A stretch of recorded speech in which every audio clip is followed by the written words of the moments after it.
डालिएगा, ये हेडिंग डालिएगा।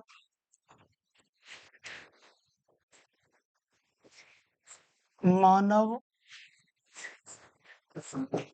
पाचन तंत्र,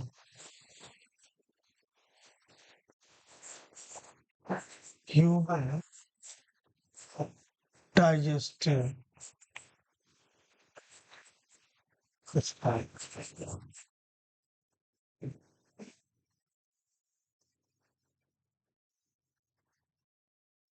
अगर एक बात समझे कि ये जो लिखा होता है पाचन यानी कि डाइजेशन,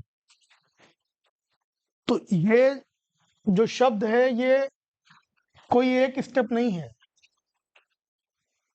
भोजन के पूरे पाचन की कई प्रक्रियाएं होती हैं और वो कैसे कैसे पूरी होती है इसको समझने का प्रयास करिएगा।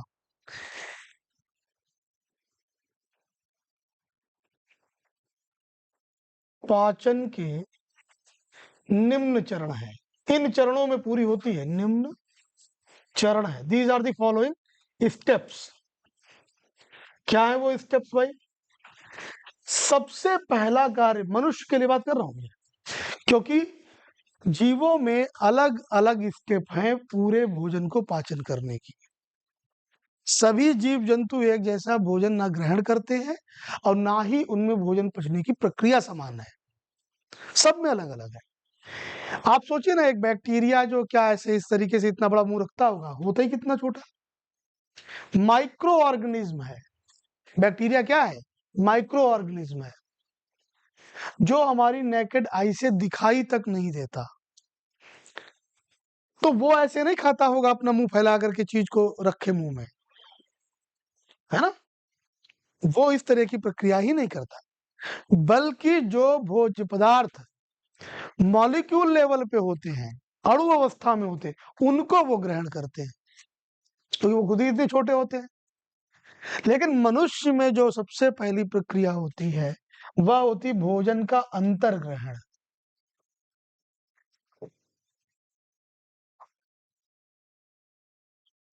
ठीक है, भोजन का अंतर्ग्रहण, मेरी बात समझिएगा। अब अंतर्ग्रहण का मतलब क्या हुआ? इनटेक। इनटेक पहला क्या करते हो? ऐसे दीवार तोड़ते हो, इट इज कॉल्ड इंजेशन।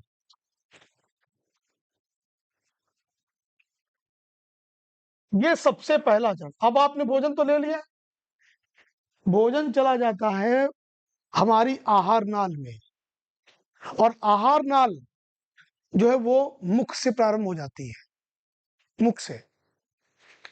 और आहार नाल में दूसरा चरण प्रारंभ होता है जिसको हम लोग बोलते हैं सरलीकरण होना। यानी जो भोज्य पदार्थ लिए हैं भोजन में, वह भोजन को करने का मकसद सिर्फ स्वादिष्ट भोजन लेना नहीं है। मकसद ये है कि आप भोजन के माध्यम से कार्बोहाइड्रेट, फैट, प्रोटीन, ठीक है ना, मिनरल्स, जल, ये चीजें ग्रहण करें। लेकिन ये चीजें सेपरेटली सारी की सारी नहीं मिलती हैं। कार्बोहाइड्रेट लेना है तो इनके जो स्रोत होते हैं वो लेते हैं, जैसे कि घी, तेल, सॉरी, आपको कार्बोहाइड्रेट लेना है तो जैसे कि आलू, शक्कर, है ना, या मीठे पदार्थ। वसा लेना है तो घी, तेल, ये सारी चीजें लेते हो, क्योंकि ये सेपरेटली नहीं मिलती है, बिल्कुल अलग से इनके स्रोत होते हैं। अब इनको लेने का मकसद क्या होता है? इनको लेने का मकसद ये है कि हमें जो वे प्राप्त चीजें हो जिनसे ये मिलके खुद बने हैं। कौन? वसा, कार्बोहाइड्रेट। क्योंकि बॉडी को एक्चुअली क्या चाहिए? ऊर्जा के लिए क्या चाहिए? ग्लूकोज। बात समझ में आई? हमें चाहिए ग्लूकोज, या हमको चाहिए फैटी एसिड्स, या हमको चाहिए अमीनो एसिड्स। बहुत ध्यान से समझिएगा मेरी बात। हमें चाहिए ये, लेकिन ये आपको फ्रीली फॉर्म में नहीं मिलते। ग्लूकोज तो मिल भी जाएगा आपको, तो इनके स्रोत लेते हैं। इनके स्रोत क्या, जो मैंने बोले आपको, कार्बोहाइड्रेट, फैट, प्रोटीन, और ये भी सेपरेटली नहीं मिलेंगे, तो इनके स्रोत लेंगे आप। फैटी एसिड चाहिए, आप फैट लोगे यानी वसा। ग्लूकोज चाहिए तो आपको कार्बोहाइड्रेट लेना पड़ेगा।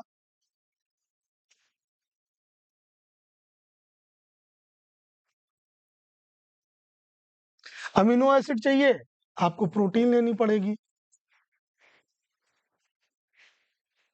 अब इनके स्रोत दाल, सोयाबीन, मांस, दूध, ये सब प्रोटीन के स्रोत।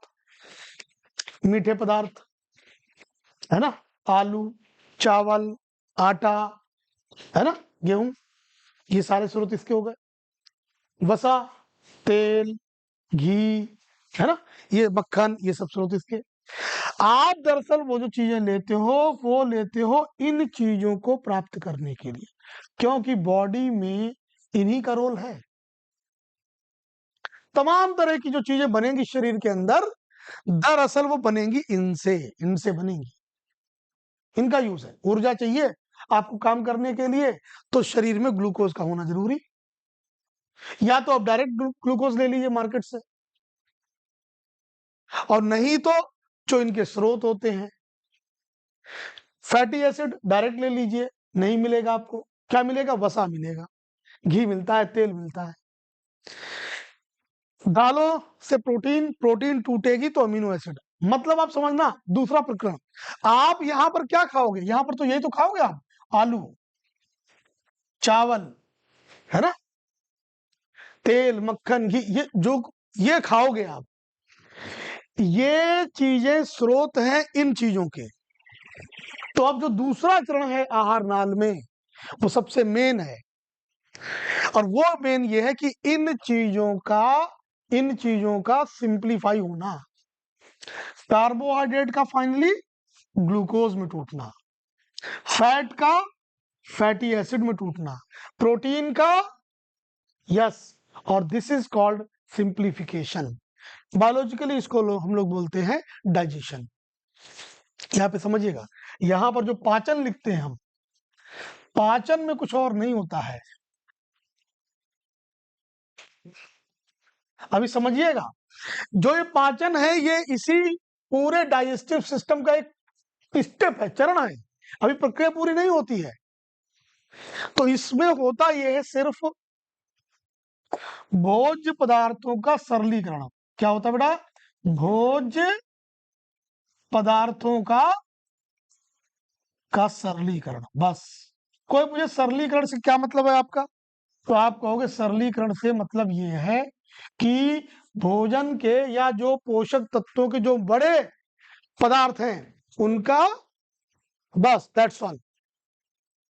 और वो टूटना जरूरी, नहीं तो प्रक्रिया पूरी नहीं होगी। क्यों नहीं पूरी होगी समझना।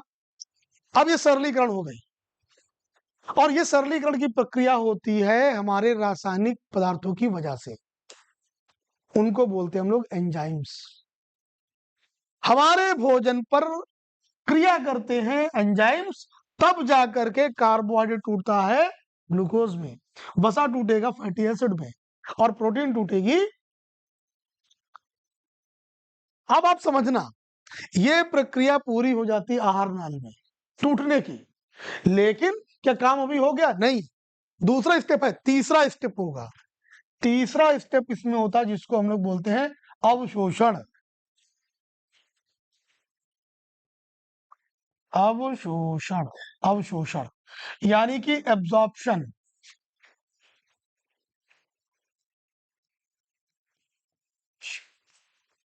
एब्जॉर्प्शन क्या होगा? छोटी आंत से पोषक तत्वों का अवशोषण होकर रक्त में पहुंचना। क्योंकि सर दर्द सपोज करो यहां पर हो रहा है, ठीक है ना, इज इट, इस पार्ट में हो रहा है, और आप मेडिसिन जो लेते हो, अगर मान लीजिए टैबलेट की फॉर्म में, तो माउथ में लोगे। अभी आप सोचो ना कि वो टैबलेट जो है, जो उसमें दवाई है, वो हमारे इस सरदर्द को क्यों दूर कर देती है यहां पे जाकर के? रीजन है एब्जॉर्प्शन की प्रक्रिया। हम अगर अपने पाचन तंत्र को समझने थोड़ा सा प्रयास करें, तो देखिए क्या प्रक्रिया है।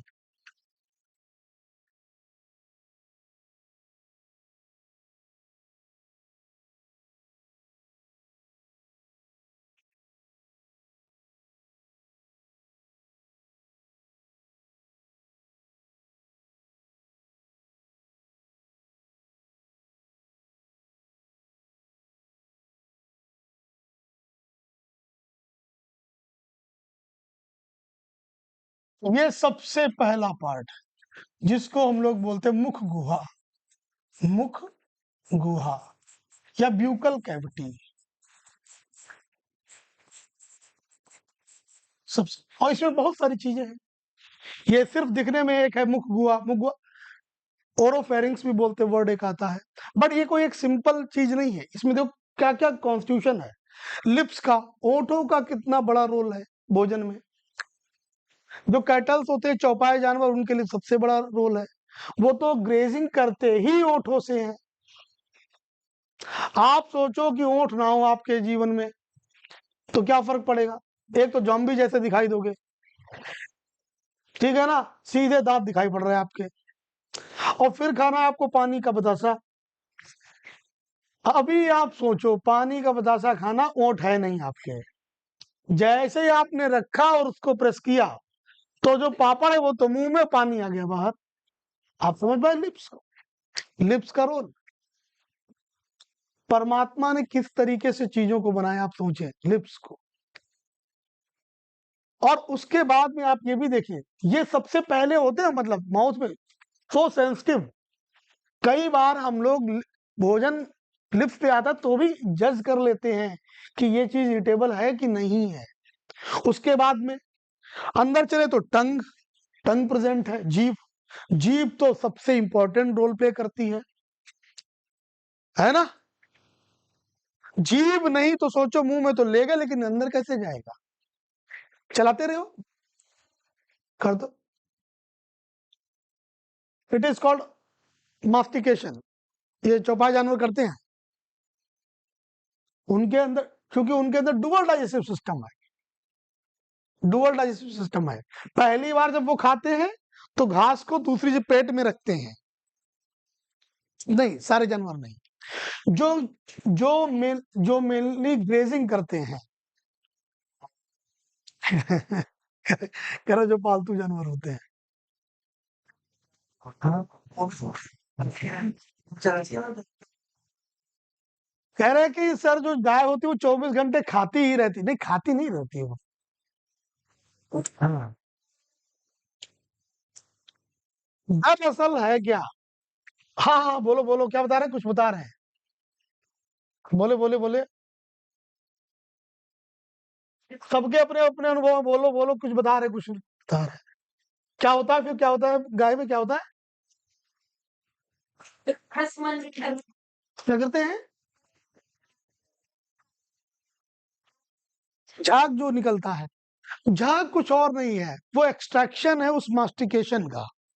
दरअसल सेलुलोज से भरा हुआ उनका भोजन है, सेलुलोज से भरा हुआ भोजन है। और उस सेलुलोज के साथ में जब उनकी लार मिलती है, सलाइवा मिलता है, ठीक है ना, तो वो एक प्रकार का जो पानी ही बनता है, वो सलाइवा का मिक्सचर है। क्योंकि बार बार उसके ऊपर प्रोसेस हो रही है, एक है ना चर्निंग प्रोसेस, है ना, जो मथने की प्रक्रिया, तो वो बबल जैसे बन जाते हैं, विच अपीयर्स व्हाइट इन कलर। लेकिन जो सबसे मेन प्रक्रिया है इन चौपाए जानवरों की या कैटल्स की, वो ये है कि दे ग्रेज ग्रास, वो घास को खाते हैं, लेकिन उस वक्त वो उसको पचाते नहीं है। इनके इसमें गिजार्ड नाम का एक क्या स्टोर्ड मटेरियल होता है, स्टोर्ड सैक है, थैली। यानी ये कह सकते हो दो प्रकार के पेट होते हैं उनके। तो सबसे पहला जब उन्होंने ग्रेज किया तो ये घास डायरेक्ट इसमें स्टोर हो जाती है, पूरे दिन ग्रेजिंग कर लेते हैं। फिर ये शाम को जब बैठते हैं, आपने देखा होगा स्पेशली जब ये बिल्कुल रेस्ट मोड में होते हैं, बैठे होते हैं या बिल्कुल कुछ, जब चर नहीं रहे हैं, जब नहीं चर रहे, तो चूंकि इन्होंने पूरे दिन में बहुत सारी घास अपने पेट में इकट्ठा कर ली है, लेकिन चूंकि अभी इसका डाइजेशन कंप्लीट नहीं हुआ है, तो अब ये क्या करते हैं, वापस ऑटोमेटिक इनके, जब ये स्टार्ट करते हैं अपने पीछे के दांतों, यानी कि जो इनके मोलर्स होते हैं, उन दांतों पर सिर्फ ये लाते हैं अपना भोजन, वापस पेट से वापस आता है इनका, गिजार्ड बोलते हैं इसको, सेकेंडरी इनका आमाशय है, यहां से वापस आएगा यहाँ पर, ठीक। और बस अभी रफली खा ली थी, जैसे ये तो मोटी मोटी घास खा ली इन्होंने, अब इसको बैठ के पीसते हैं, तो वही कहलाती जुगाली करना। क्योंकि इनके ये मोलर्स बहुत मोटे मोटे होते हैं, ठीक है ना, तो इनमें वो अच्छे से पीसती है। अब चूंकि इन्होंने घास खाई है तो उसको पीसना जरूरी है, नहीं पीसेंगे तो सेलुलोज का ब्रेकडाउन नहीं सही होगा। फिर ये ऑटोमेटिक जब दोबारा देखिएगा चढ़ ये ऐसे करते रहते हैं, फिर एक बार मुंह रोकते भी है बीच में, गल्पिंग गल्पिंग करना, निगलना। अभी ये निगलते हैं तब ये इसमें जाता है, फिर यहां से भी अच्छी खासी इनकी डाइजेस्टिव सिस्टम है पूरा, और उसमें जाकर के कंप्लीट डाइजेशन होता है। तो उसको सिंप्लीफाई करने के लिए ये लोग जुगाली करते हैं। आता है इन लोगों में, बोला ही जाता है किस प्रकार का डाइजेस्टिव सिस्टम है, तो पहला नाम बोलते हैं हम लोग डुअल डाइजेस्टिव सिस्टम, दोहरा पाचन तंत्र है। ठीक, तो जो मैं कह रहा था उसको समझिएगा ध्यान से।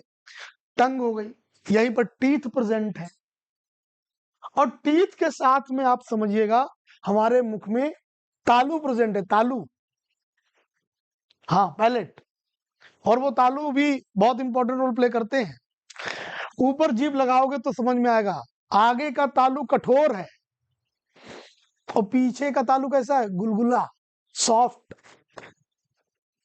अब इसका भी रोल है, हार्ड पैलेट और सॉफ्ट पैलेट, यानी कि कठोर तालू और मृदु तालू, कोमल तालू। अगर आपको बतासा खाना है, सोचिए, और ये हार्ड पैलेट ना हो, यानी कि आगे का दांत के ठीक पीछे का तालू कठोर ना हो, तो आप सोचिए बतासा खाना कितना पॉसिबल होगा। आप समझ पाए मेरी बात? दरअसल पानी का बतासा आप सिर्फ और सिर्फ हार्ड पैलेट की वजह से ही खा पाते हैं, क्योंकि वही प्रेस करता है। हिंदी में मूर्धा भाग है ये आपके, मूर्धन्य पढ़ते होंगे आप लोग, है ना? मूर्धन्य व्यंजन कौन कौन से होते हैं? हम्म,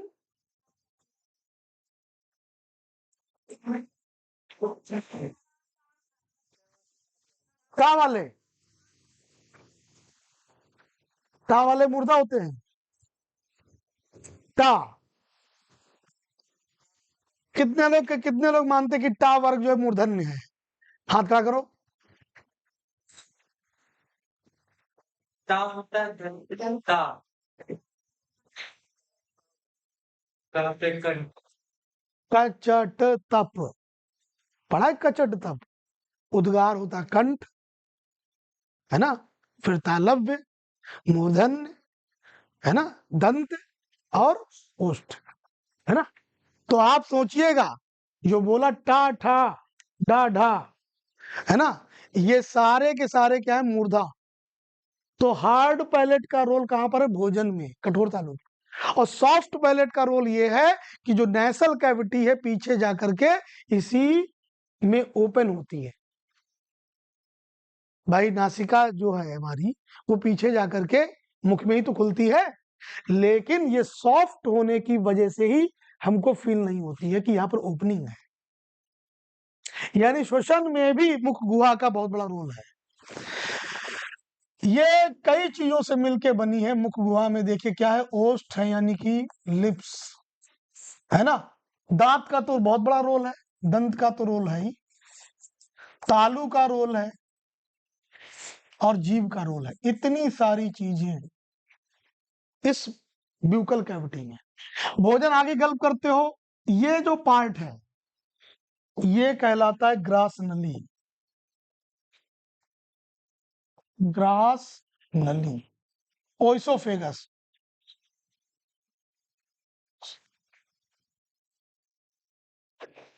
लगभग 1 फीट मान लीजिए, और इसके नीचे ये sac like, pouch like structure, थाइलस, ये है हमारा आमाशय, यानी स्टमक।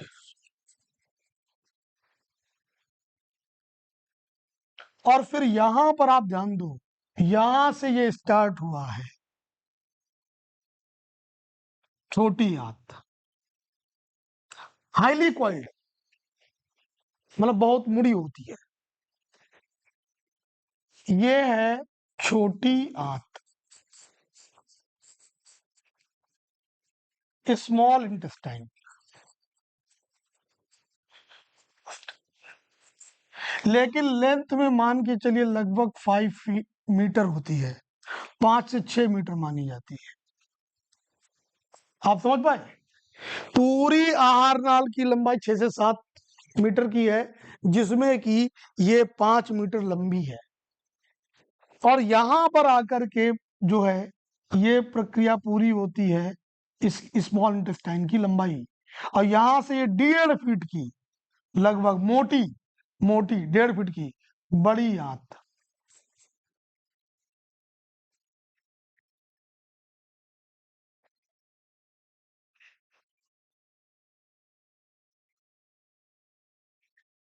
और ये कितनी है?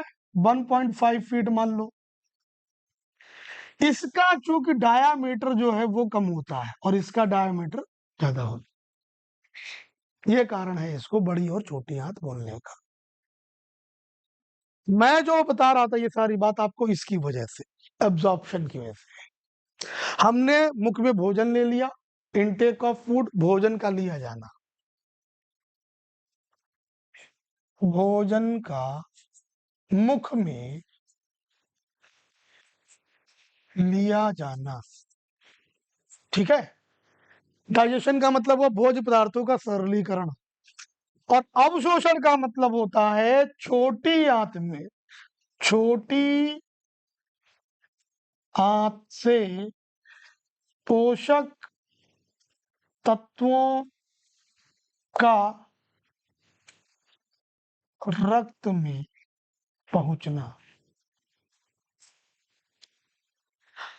अब आप समझना बहुत ध्यान से कि भोजन यहां पे आया, यहां से स्टमक में, स्टमक से छोटी आंत में, छोटी आंत में ही सारी एंजाइम्स की प्रक्रिया पूरी हो जाती है। भोजन पर सब कुछ सरलीकरण की प्रक्रिया कहां तक? छोटी आंत तक, और छोटी आंत में एब्जॉर्प्शन हो जाता है। लेकिन जो एब्जॉर्प्शन हुआ वो पहुंचा कहां है? रक्त में, खून में। तो अभी पाचन पूरा नहीं हुआ, क्योंकि मकसद सिर्फ पोषक तत्वों का रक्त में पहुंचना नहीं है। रक्त में पहुंचे, और रक्त में पहुंच करके अल्टीमेटली रक्त क्या है? माध्यम है। रक्त तो एक माध्यम है ना। कोई पूछे व्हाट इज ब्लड, तो आप रक्त को एक शब्द में क्या डिफाइन करोगे? What is blood? मीडियम, माध्यम। अरे भाई ऐसे नहीं, बायोलॉजिकल डेफिनेशन बोलो इसकी क्या होगी? Blood is a fluid connective tissue, है ना। फ्लूइड, ये क्या है? तरल संयोजी ऊतक। क्या बोलते हैं इसको? तरल संयोजी ऊतक। जी हाँ, ये तरल संयोजी ऊतक है, फ्लूइड कनेक्टिव टिश्यू है, बॉडी के अंदर फ्लोट करने वाला, तैरने वाला। और जितनी चीजें होती सामान्यतः इसी के माध्यम से हमारे पूरी बॉडी में सर्कुलेट करती हैं। तो भोजन का जो पोषक तत्व था पहुंच गया ब्लड में, और ब्लड लेकर के जाएगा पूरे शरीर की कोशिकाओं में, प्रत्येक अंग की कोशिकाओं के पास ले जाएगा। तो कोशिकाओं के पास ले जाने का मकसद क्या है? अरे भाई अल्टीमेटली सारी प्रक्रिया होगी तो सेल में ही। आपको जो ऊर्जा प्राप्ति का कार्य है वो होगा ग्लूकोज से, लेकिन ग्लूकोज को तोड़ने का काम होगा कहाँ? सेल में। आपने मीठा खाया, मीठा यहाँ चलो ठीक है ब्रेक डाउन हो गया, अल्टीमेटली यहाँ मीठे टूट करके जो कार्बोहाइड्रेट था वो ग्लूकोज में टूटा, ग्लूकोज गया ब्लड में, लेकिन अभी ऊर्जा नहीं मिलेगी। जब ये ग्लूकोज जाएगा हमारी मांसपेशियों की सेल में, और सेल में जाकर के फिर इसको ऑक्सीजन तोड़ेगी, तब एनर्जी रिलीज होगी। तो इसका सेल में पहुंचना जरूरी जरूरी। तो रक्त से सेल में जाने की प्रक्रिया, ये चौथा स्टेप है। Fourth one, स्वांगीकरण। जी हाँ, एसिमिलेशन।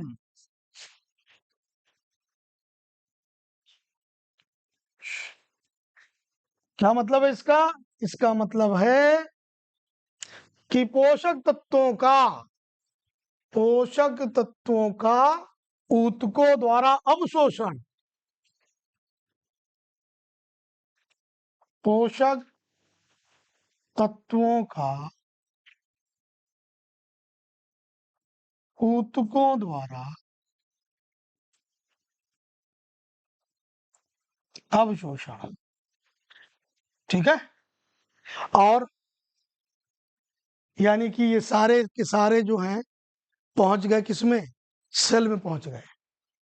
लेकिन जब आपने इतना भोज्य पदार्थ लिया है तो उसमें मेन मेन मटेरियल ही रक्त में पहुंचा है, तो बहुत कुछ वेस्टेज भी बचा होगा, कचरा, है ना। जो फेसेस है वो यहाँ पर तैयार हो जाता है। यहाँ से भोजन बढ़ेगा, आगे कचरा आगे बढ़ेगा। और बड़ी आंत में जो भी एक्सेस अमाउंट ऑफ वाटर है, जो हमने पानी अतिरिक्त पी लिया या भोजन से जो पानी मिला हमको, आप तरबूज सोचो खाओगे तो तरबूज में तो 99% वाटर ही है ना। तो वो पानी भी तो जा रहा है हमारी बॉडी में। तो यहां पर आप याद रखिएगा, स्मॉल इंटेस्टाइन में न्यूट्रिएंट्स का तो एब्जॉर्प्शन होता है, लेकिन पानी का एब्जॉर्प्शन नहीं होता। पानी एब्जॉर्ब होगा कहां पर, ये बड़ी आंत में, है ना। बड़ी आंत में वाटर का एब्जॉर्प्शन होगा, और चूंकि वाटर एब्जॉर्ब होगा तो उसके साथ ही मिनरल्स का भी एब्जॉर्प्शन होता है।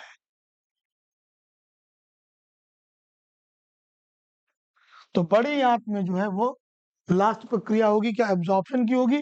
वहीं पर इसी बड़ी आंत में जब जो काइम था, काइम का मतलब ये होता है कि जब इसमें जब भोजन हमारा यहाँ आ जाता है स्टमक में, यानी आमाशय में, तब हम इसको भोजन नहीं बोलते बायोलॉजिकली, तब इसको हम काइम बोलते हैं, काइम। तो काइम कुछ और नहीं है, भोजन ही है, लेकिन टूट फूट गया को उसमें एसिड मिल गया, तो ऐसे को भोजन ना बोल कर काइम बोलते हैं। काइम यहाँ पर चूंकि इसमें क्या हुआ, इसमें पूरा पूरा पानी एब्जॉर्ब कर लिया गया अच्छे से, तो अब वो ड्राई हो जाता है। कैसा हो जाता है, ड्राई। और यहाँ पर फिर वही जो काइम है वो इस पार्ट से, जो लार्ज इंटेस्टाइन का बिल्कुल लास्ट पार्ट है ना, है ना, एनस, ठीक, यहां से वो डिफिकेशन की प्रोसेस होती है, यानी कि मल त्याग की। तो लास्ट स्टेप जो हुआ वो क्या हुआ, लास्ट स्टेप हुआ हमारा डेफिकेशन, भोजन का बहिर्गमन।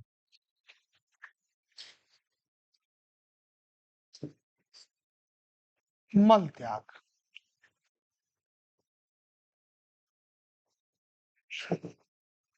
डेफिकेशन, मल त्याग करना। ठीक है, मल त्याग। अब आप यहां से लिखिएगा फटाफट जो कुछ भी है, नोट करें, आगे बढ़े हम फिर उसके बाद में। इंग्लिश में क्या बोलेंगे? टाइम ही वर्ड आया है स्पेशली उसके लिए, अभी हम लिख देंगे सारी चीजें, ये आप नोट कर ले फटाक से।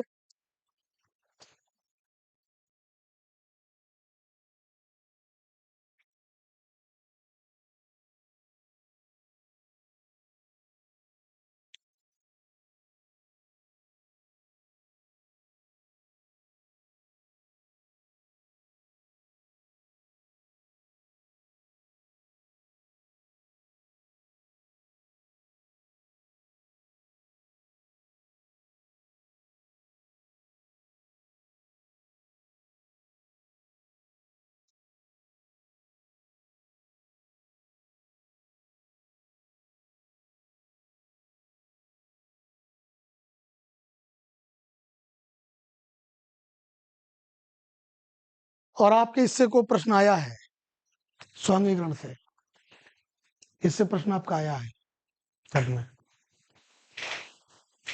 What is true about assimilation, स्वांगीकरण की प्रक्रिया में क्या होता है।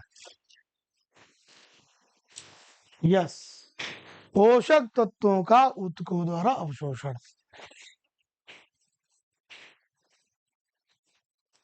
किसे कहेंगे ऊतक, कोई सेलवेल, हाँ, ऊतक को टिश्यू कहेंगे।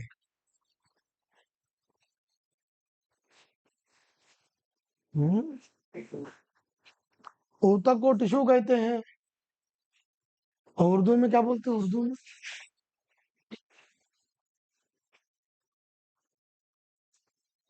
अरे ऊतक किसे कहते हैं, सेल को भी सेल बोलते हैं, ऊतक को भी सेल बोलते हैं।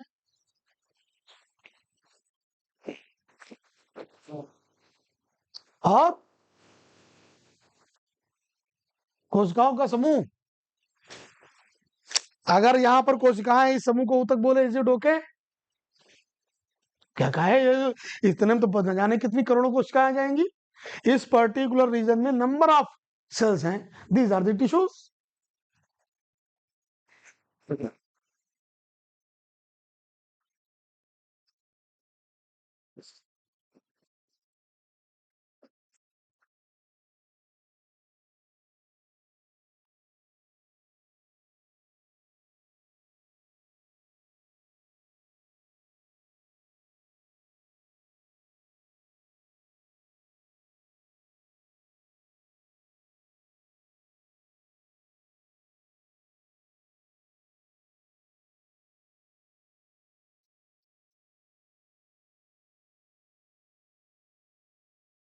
Such group of cells which is same in origin and function, उसको बोलेगा ऊतक। ऐसे थोड़े किसी को भी दरोगा बोल दिया, सिपाही बोल दिया, ऐ दरोगा तुम इधर चले आओ, ऐसे थोड़ा होता है।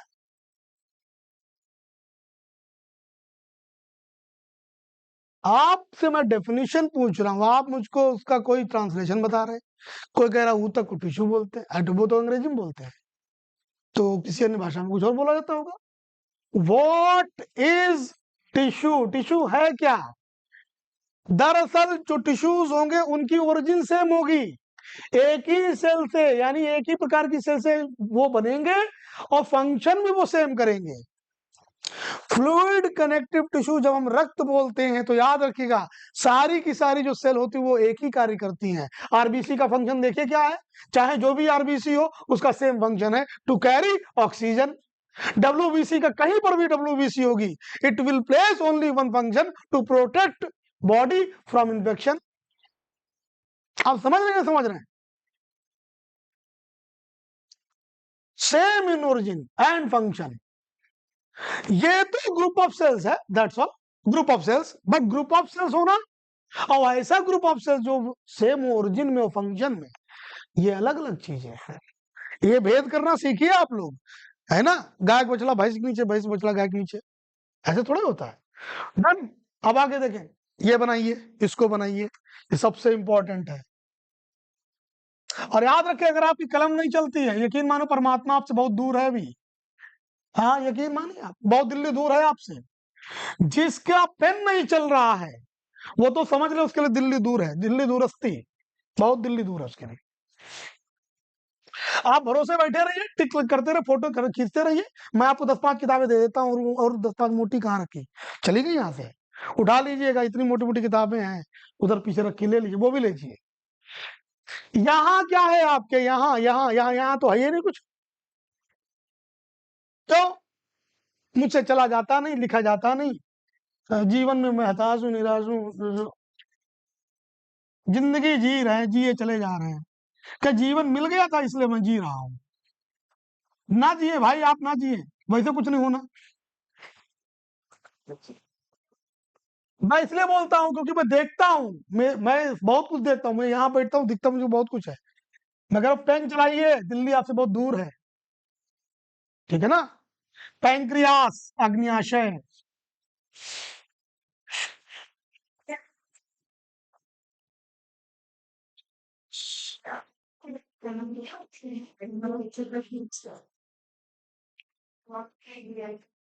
मक्के जैसी लीफ लाइक स्ट्रक्चर है भाई, ठीक है, बहुत अच्छा नहीं बना, but it is okay. Pinkish, pink in colour, pink बोले तो यही तो पिंक है, और क्या है। मक्का बोले दे रहे, मक्का, मक्का भुट्टा ऐसे थोड़े है कुछ भी, इट इज पिंकिश कलर। बहुत इंपॉर्टेंट ग्लैंड है वो। एक तो ये इसको तो क्या ही पूछे, इसकी फोटो लगा के पूजा करनी चाहिए, लीवर। और यही यही बर्बाद किया खा खा के मोमोज, इसको ऐसा ध्वस्त किया है आपने, ये बेचारा कहता है कहाँ फंस गए हम, ठीक है। पित्ताशय, इससे कई बार क्वेश्चन आया पित्ताशय से।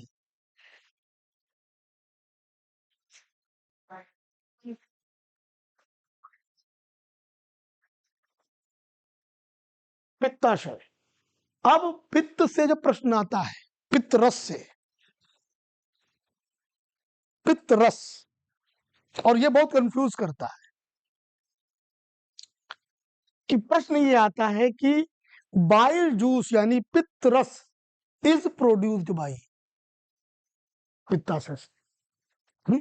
तो प्रश्न क्या हुआ मेरे बच्चे कि प्रश्न ये बना, पित्त रस का उत्पादन होता है, ठीक, bile juice is produced by, there are the options. हम पढ़ते क्या हिंदी में यकृत, तो इधर पढ़ते पित्ताशय। आशय से क्या अर्थ होता है हिंदी वाले बताएं, आशय जब वर्ड लगता है, हाँ अर्थ भी होता है। और पित्ताशय, आशय जो होता है आसरण से भी शब्द बना है, आसरण देना यानी स्थान। सबसे बड़ी बात, पित्त रस का प्रोडक्शन लीवर करता है। Bile juice is produced by liver but stored in gall bladder यानी पित्ताशय। यहां पर ये इकट्ठा होता है, पाउच है भैया।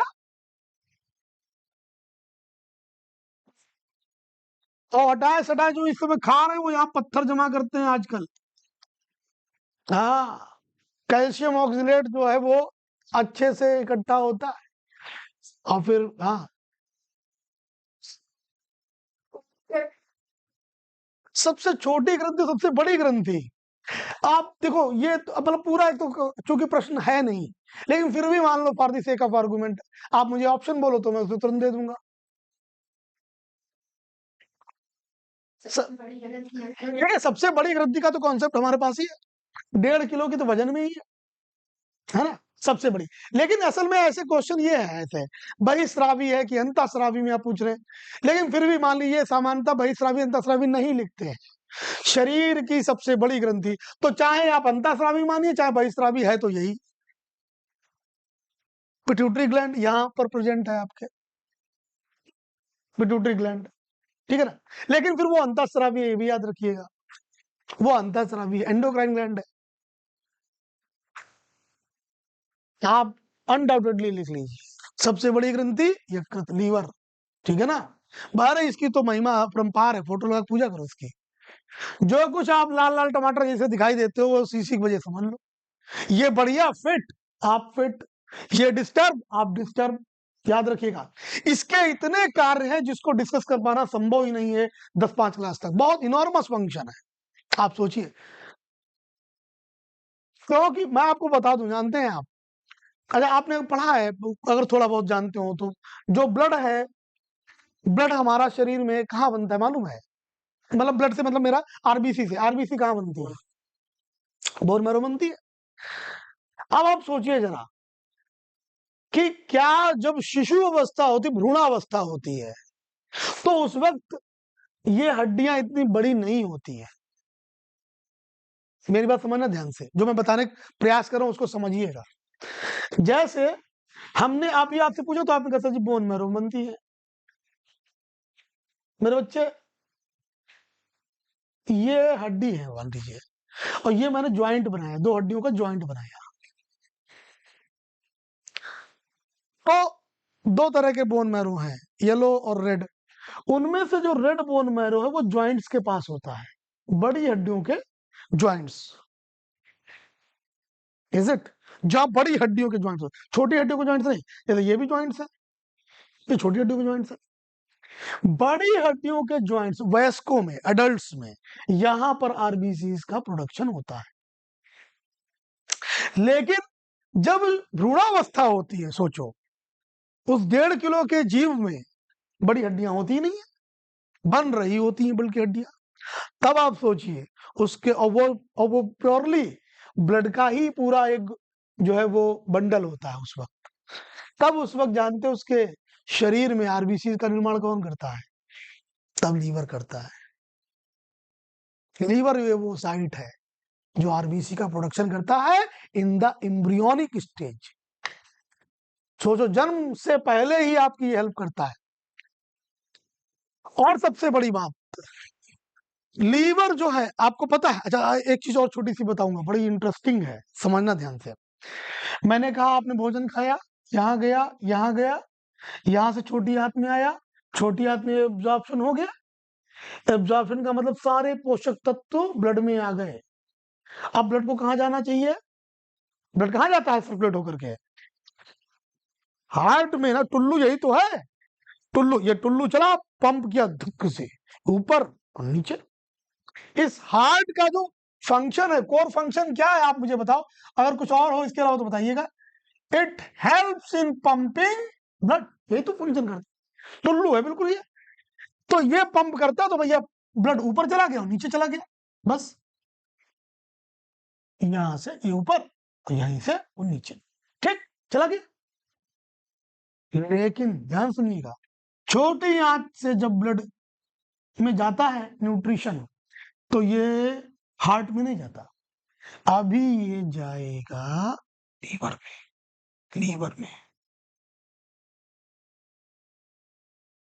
लीवर में जाएगा। क्यों जाएगा लीवर में? लीवर का फंक्शन ये है, मेन फंक्शन, इसका मेन फंक्शन है, ये फूड इंस्पेक्टर है, ये जांच करता है जो कुछ आपने खाया। तो भोजन आपने लिया, एब्जॉर्ब हुआ, और सारा मटेरियल सबसे पहले जाएगा लीवर में। लीवर में जाएगा, सब जांच करेगा ये।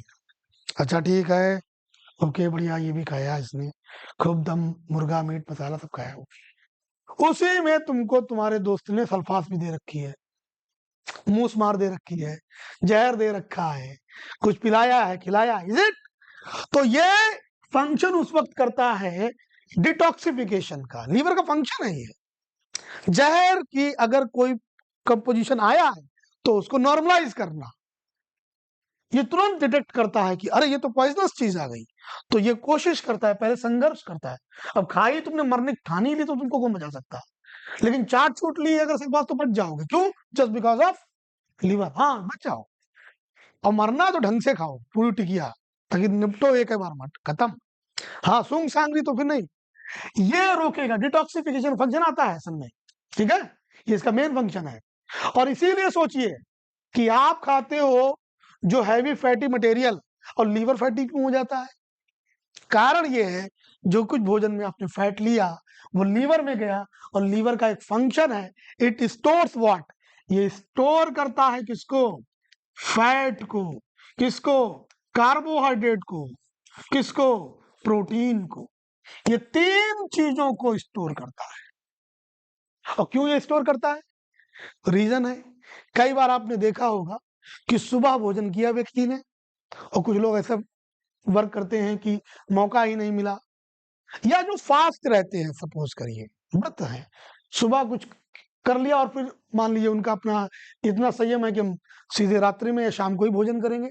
तो आप ये सोचिए, when did you take food in the morning, और अभी तक वो चल रहा है टिल इवनिंग, सुबह सुबह लिया था ना भोजन। तब यही लीवर जो है, दरअसल यही लीवर अपने अंदर जो इसने बढ़िया रिजर्व करके रखा था तुम्हारा फैट, इसको खर्च करेगा। पहले तो कार्बोहाइड्रेट को यूज करेगा, क्योंकि आप एनर्जी तो कार्बोहाइड्रेट से ही लोगे, ये याद रखिएगा। चाहे जितना फैट खाएं आप, ऊर्जा तो मिलेगी कार्बोहाइड्रेट से ही। लेकिन फिर प्रश्न आता है, फिर हम फैट को क्यों स्टोर करें? हमने न्यूट्रिशन वाला टॉपिक पढ़ाया था आपको, शायद याद हो, फिर सुन लीजिए। 1 ग्राम ग्लूकोज, कितना? 1 ग्राम ग्लूकोज प्रोवाइड्स व्हाट है? 190, 4.2 किलो कैलोरी। तुम्हारे फैक्ट्स बड़े गड़बड़ हो जाते हैं, क्या चक्कर प्रभाकर? 1 ग्राम ग्लूकोज का, 1 ग्राम ग्लूकोज लेते हैं, it will provide you what? 4.2 kilo calorie ऊर्जा, इतनी ऊर्जा मिलेगा। जबकि अगर 1 ग्राम तेल तुम चाट लो, मतलब फैट है ना, it will provide you 9.4 kilo calorie energy, double. तो कितना अच्छा हो। सबसे बढ़िया, सुबह सुबह 2 चम्मच तेल अंदर, काम चालू, जैसे कि बाइक। लेकिन एक फर्क ये है, दरअसल आप एनर्जी जिससे लोगे वो सिर्फ और सिर्फ ग्लूकोज है। और ये मैं बहुत छोटे संक्षेप में सबको समझाने प्रयास करूंगा। मैंने पहले भी समझाया, मैं फिर समझा देता हूं जो बाद में जुड़े। आपको दरअसल ऊर्जा सुन लीजिए कैसे मिलती है। जब आप सांस लेते हैं तो सांस लेते समय कई गैसेस हमारे लंग्स में जाती हैं, लेकिन उनमें से पास होती है सिर्फ ऑक्सीजन। और ऑक्सीजन कहां चली गई? ब्लड में। फिर सुन लीजिए मैंने क्या बोला। ब्रीथ किया, सारी गैस गई किसमें? लंग्स में। लंग्स से सिर्फ पास होती है कौन? और वो किसमें जाएगी? ब्लड में। ब्लड में पकड़ती है उसको कौन? आरबीसी। ठीक। आरबीसी लेकर के जाएगी उसको हार्ट में, हार्ट से जाएगी पूरे शरीर के अंग में, और अंग बने हैं कोशिकाओं के। और इन्हीं कोशिकाओं में पहले से ही, ध्यान दीजिएगा जो बोलने जा रहा हूं, ये मान लो आपके शरीर के अंग की कोशिका है, ये न्यूक्लियस है, ये साइटोप्लाज्म है, यहीं पर पड़ा हुआ है माइटोकॉन्ड्रिया। ध्यान दीजिएगा मेरी बात पे, यहां पर ग्लूकोज है। आपने सांस ली, लंग्स में, लंग्स से ब्लड में, ब्लड से सेल में, सेल में आ गई कौन? कौन आई? ऑक्सीजन। मेरी बात समझना, मोटी मोटी, बाकी बहुत सारी प्रक्रिया होती, बस मोटा आप समझना। ये ऑक्सीजन इस ग्लूकोज को तोड़ेगा। जब ये ऑक्सीजन ग्लूकोज को तोड़ेगा तब आपको ऊर्जा मिलेगी। ठीक। अगर आप सिर्फ फैट लेते हैं तो आपको ऊर्जा तो मिलेगी, लेकिन इंस्टेंट नहीं मिलेगी। कारण सुन लीजिए क्या है। कारण है ये, आप वसा लेते हो, शरीर में वसा जाएगा, वसा के बहुत से काम फंक्शन है, ये लीवर इसको स्टोर भी करेगा, लेकिन चूंकि आप ऊर्जा ले सकते हैं सिर्फ ग्लूकोज से, और ग्लूकोज है नहीं, मान लीजिए पहले ग्लूकोज था थोड़ा बहुत शरीर में, वो कंज्यूम हो गया, तो इसने जो कुछ भी कार्बोहाइड्रेट स्टोर कर रखा है ये पहले तोड़ेगा ग्लूकोज में, वो ग्लूकोज यूज हो गया। अब मान लीजिए कार्बोहाइड्रेट भी खत्म, तब नंबर आएगा फैट का। लेकिन इसका काम ये है, पहले चूंकि ये जानता है फैट से ऊर्जा मिलेगी नहीं, तो क्या करेगा? फैट को कन्वर्ट करेगा किस? कार्बोहाइड्रेट में। कन्वर्जन होगा पहले, कन्वर्जन हो गया, फिर उसके बाद फिर यूज हो गया। अब मान लीजिए वसा भी खत्म हो गया। आपने देखा होगा जब डाइटिंग करते हैं, जो लोग डाइटिंग पे हैं, यानी कि उन्होंने फैटी भोजन लेना बंद कर दिया, तो शरीर में जो वसा पहले से स्टोर है वो कंज्यूम होना स्टार्ट हो जाएगा धीरे धीरे, और कुछ दिनों बाद ऑटोमेटिकली आप देखते हो आपका वेट लॉस हो गया। क्यों वेट लॉस हुआ? क्योंकि जो वसा था वो कन्वर्ट हो गया कार्बोहाइड्रेट में, और कार्बोहाइड्रेट से ऊर्जा लेकर के खत्म कर दिया। फिर एक स्थिति आती है जब कार्बोहाइड्रेट भी खत्म हो जाए और आप फैट भी खत्म हो जाए, कार्बोहाइड्रेट भी खत्म हो जाए। ये कब होगा? मान लीजिए आप ट्रैप में फंस जाए कहीं, गुस्से में किसी दिन बंद कर दिया कमरे में, बहुत आप शैतानी करते हैं, बंद रहो 3-4 दिन, बंद रहो, फिर देखो 3-4 ज्यादा बोल दिया हमने। एक तो खाने का आदत है तो एक ही दिन में आपकी हालत टाइट। बुखारू व्यक्ति को 3 टाइम तो चाहिए चाहिए, और उसको एक दिन पूरे ना मिले, फिर देखो ऑटोमेटिक ये पेट पता नहीं कहाँ गड्ढे में चला जाता है। छोटा बच्चा आता है, मम्मा देखो पेट कितना भूखा, क्यों? पेट गड्ढे में जा रहा है उसका। Is it? रीजन ये है कि फैट कंज्यूम होने लगा। और अगर आप भोजन नहीं और दिन देंगे तो ये भी नहीं रहा, ये भी नहीं रहा, तब तीसरा नंबर आता है प्रोटीन का। जबकि प्रोटीन जो है वो एनर्जी प्रोवाइडिंग मटेरियल नहीं है, ये है ही नहीं, ये बॉडी बिल्डिंग मटेरियल है। लेकिन याद रखिए क्वेश्चन आया है, आप लोगों में शायद नहीं आया होगा ऐसे, कि पूछा गया व्हाट इज माल न्यूट्रिशन, कुपोषण क्या है बायोलॉजिकली। जब कभी भी हंगर इस लेवल पे पहुंच जाती है, या बॉडी जो है वो प्रोटीन को कन्वर्ट करने लगती है, हाँ, तब अब आदमी की कुछ चंद घंटे का है मामला, अब इनको पहुंचाओ जल्दी से लॉरी या कहीं और, भर्ती कराओ, ग्लूकोज चढ़वाओ उनके सीधे। रीजन ये प्रोटीन पे आ जाएगा व्यक्ति को फिर ब्रेकडाउन, क्योंकि मसल्स वीक होंगी, ब्रेन भी वीक होगा, तो मूर्छा आएगी और वो धीरे धीरे चला जाएगा, बेहोशी में चला जाएगा। तो मेन हमको चाहिए कार्बोहाइड्रेट, लेकिन अच्छा क्या है वसा लेने का? अच्छा फायदा, अगर आप फिजिकल वर्क करते हैं तो फायदा क्या है? जल्दी कार्बोहाइड्रेट कंज्यूम होगा, तुरंत फैट पर नंबर आएगा। और फैट मैंने बोला आपको कार्बोहाइड्रेट से ज्यादा ऊर्जा देगा। लेकिन ये उनके लिए जो फिजिकल करते हैं कुछ वर्कआउट, उनके लिए नहीं, बैठे खाए और बढ़ा रहे हैं डेली वजन, उनके लिए नहीं है। फिर तो आप डिपॉजिट कर रहे हैं। और रीजन ये है कि वसा का जमाव ज्यादा नहीं होना चाहिए। क्यों नहीं होना चाहिए? क्योंकि अगर वसा का जमाव करेंगे, ये स्टोर करता है, इसकी अपनी एक लिमिट है, ज्यादा वसा ये अगर कर लेगा तो इसके अदर फंक्शन डिस्टर्ब हो जाएंगे। अदर फंक्शन, और अदर फंक्शन में क्या है? It will reduce production of bile juice. Bile juice का प्रोडक्शन कम कर देगा, पित्त रस का श्रावण कम होगा। और जैसे पित्त रस का श्रावण कम हुआ, याद रखिए सबसे पहला सिम्टम आपके आएगा हाईली एसिडिटी। बार बार व्यक्ति को जो है एसिडिटी फील होगी, क्योंकि प्रोडक्शन कम हो रहा है। यहाँ पर आप समझिएगा, वसा का प्रोडक्शन कम होगा, वसा टूटेगी कम, इसकी वजह से वसा टूटेगी कम। तो याद रखिएगा, यहाँ पर जो वसा नहीं अच्छे से डाइजेस्ट हो पा रही, उसका असर स्टमक पर दिखता है, ये एसिड का प्रोडक्शन बढ़ा देगा, एसिडिटी आएगा। डर्मल डिजीज होंगी आपको, फैटी लीवर का सिम्टम है डर्मल डिजीज। नी के नीचे जो है ऐसे स्पॉट्स बनना जिनमें खुजली होना, ठीक है, आप समझ, चेहरे पर जो है खुजली या दांत वगैरह आना, ऐसे आना सिम्टम होते हैं फैटी लीवर के। जो आरबीसीज हैं, जब वो डेड हो जाती हैं, नष्ट होती हैं, याद रखिएगा, जब आरबीसीज नष्ट हो जाती है, क्योंकि आपने पढ़ा होगा, सुना होगा कि आरबीसीज की लाइफ होती है 120 दिन की लाइफ स्पैन है, उनका आयु काल है, उनका जीवन काल है। तो फिर ये जाती कहाँ है? तो वे जाती है, यहां पर एक लिम्फ ग्लैंड है, दैट इज, इसको बोलते हैं स्प्लीन। सुना नाम? स्प्लीन बोले तो प्लीहा, प्लीहा एक नाम और है इसका। अरे तिल्ली, तिल्ली कब का, तो उसका एक स्टेटस दिया गया नाम उसके फंक्शन की वजह से, स्प्लीन, प्लीहा, तिल्ली। और ये है क्या? It is a lymph gland, लसिका ग्रंथि है, बताऊंगा आगे लसिका ग्रंथि क्या। जो आरबीसीज, जिन आरबीसीज की आयु पूरी हो जाती है, वे यहां आती हैं, यहां उनको नष्ट किया जाता है। क्यों? क्योंकि अगर आरबीसी ऐसे ही ब्लड में पड़ी रहेगी तो ये पॉइजन सिटी क्रिएट करेगी। तो यहां पर आरबीसी नष्ट हो जाती हैं, और आरबीसी नष्ट होकर के, ध्यान सुनिएगा, आरबीसी नष्ट होकर के कन्वर्ट हो जाती हैं bilirubin plus biliverdin. ये दो रासायनिक पदार्थ बनते हैं, bilirubin and biliverdin. ये क्या है? Bilirubin and bile विरिडिन।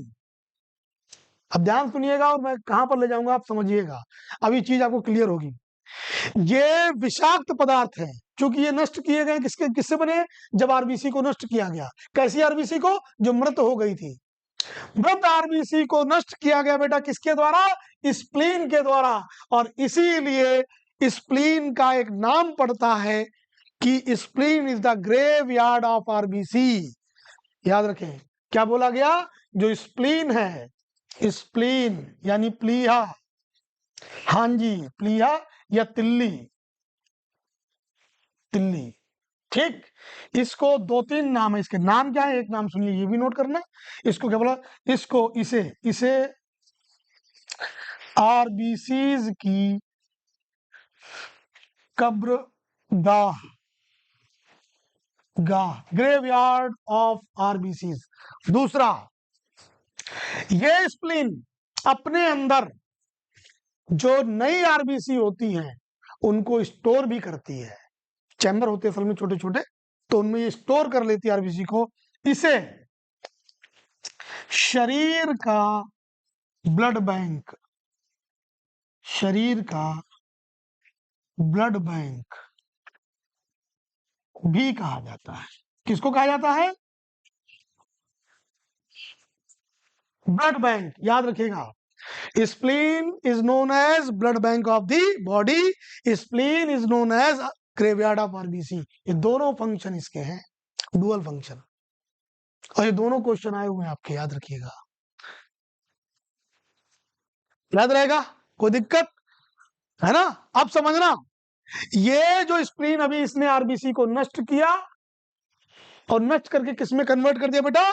नष्ट करके कन्वर्ट कर दिया इसने बाइलरुबिन और बाइलरुबिन में। चूंकि इसने नष्ट आरबीसी को किया है तो इसलिए ये बहुत कह सकते हो अच्छा पदार्थ नहीं बनता है, बड़ा ही कह सकते हो पॉइजनस पदार्थ होता है,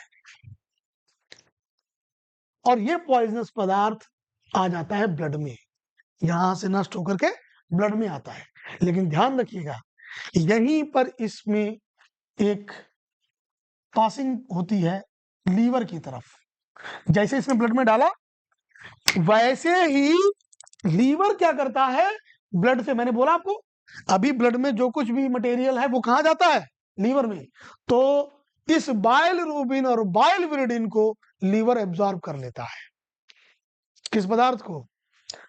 रूबिन और बाइलविरिडिन, बाइलरुबिन एंड बाइलविरिडिन, इनको कौन एब्जॉर्ब करता है? लीवर। अब याद रखिएगा, इसी में आगे एक स्टेप है कि जो यकृत है, हाँ इनके नाम ऐसे होने, रिंकू चिंकू पिंकू, बाइलरुबिन, कितने आसानी से याद होते हैं, बाइलरुबिन प्लस बाइलविरिडिन। और ये जो पदार्थ है याद रखिएगा, ये क्या है? येलो इन कलर होता है। कैसा होता है? येलो इन कलर, ठीक है। और ये कन्वर्ट हो जाता है किसके द्वारा? लीवर के द्वारा। लीवर कन्वर्ट करता है इसको किसमें? पित्त रस में, पित्त रस में। इसमें और भी चीजें मिलाता है, कार्बोनेट्स वगैरह जो होते हैं उनको।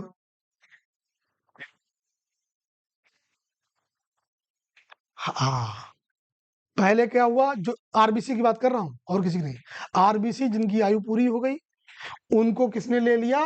पित्त ने, वो सॉरी उसको किसने ले लिया? स्प्लीन ने। स्प्लीन ने क्या किया? उन आरबीसी को नष्ट किया, क्रश कर दिया। नष्ट करने के बाद जो पदार्थ बना वो है बाइलरुबिन और बाइलविरिडिन। और इसको कौन ले लेता है? इसको लेता है यकृत। और यकृत इसके साथ सोडियम ग्लाइकोलेट वगैरह और जो कार्बोनेट्स होते हैं इनको और मिलाता है अपनी तरफ से। तो bilirubin, biliverdin, sodium glycolate and carbonates, ये मिलकर के पदार्थ बनता है बेटा क्या? बाइल जूस, बाइल जूस, पित्तरस। और पित्तरस का जो सबसे इंपॉर्टेंट काम है तो लिखिएगा, यह वसा का पाइसीकरण शब्द आया है, क्या करता है बेटा? पाइसीकरण, इसको बोलते हैं इमल्सिफिकेशन।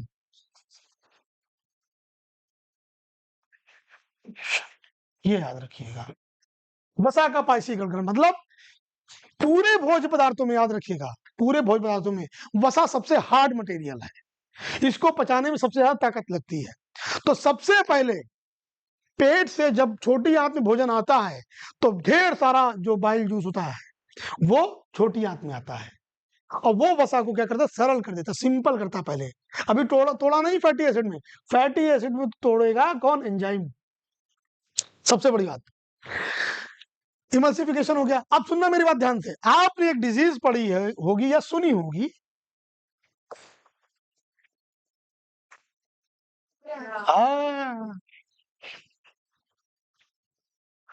है? सुना है? हुआ भी होगा कभी ना कभी किसी को। जॉइंडिस क्या होता है उसमें? आंखें पीली, खून की कमी हो जाती है, हाँ, नेल पीली हो जाते हैं। मेनली आंखें देखोगे पीली पीली नजर आती है, जॉइंडिस। और जॉइंडिस से प्रश्न 2-3 आते हैं। पहला प्रश्न सुनिएगा, पहला प्रश्न बेटा ये है कि यह, इसका कारक क्या है? इस बीमारी का पैथोजन, रोग जनक क्या है इसका? यानी कि पीलिया जो है वो bacterial disease, viral disease, fungal disease, या किसी पदार्थ की वजह से होने वाली डिजीज, कैसी डिजीज है ये?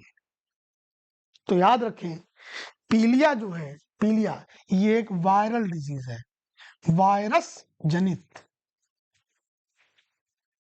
ठीक है, वायरस ओरिएंटेड, वायरस की वजह से होती है।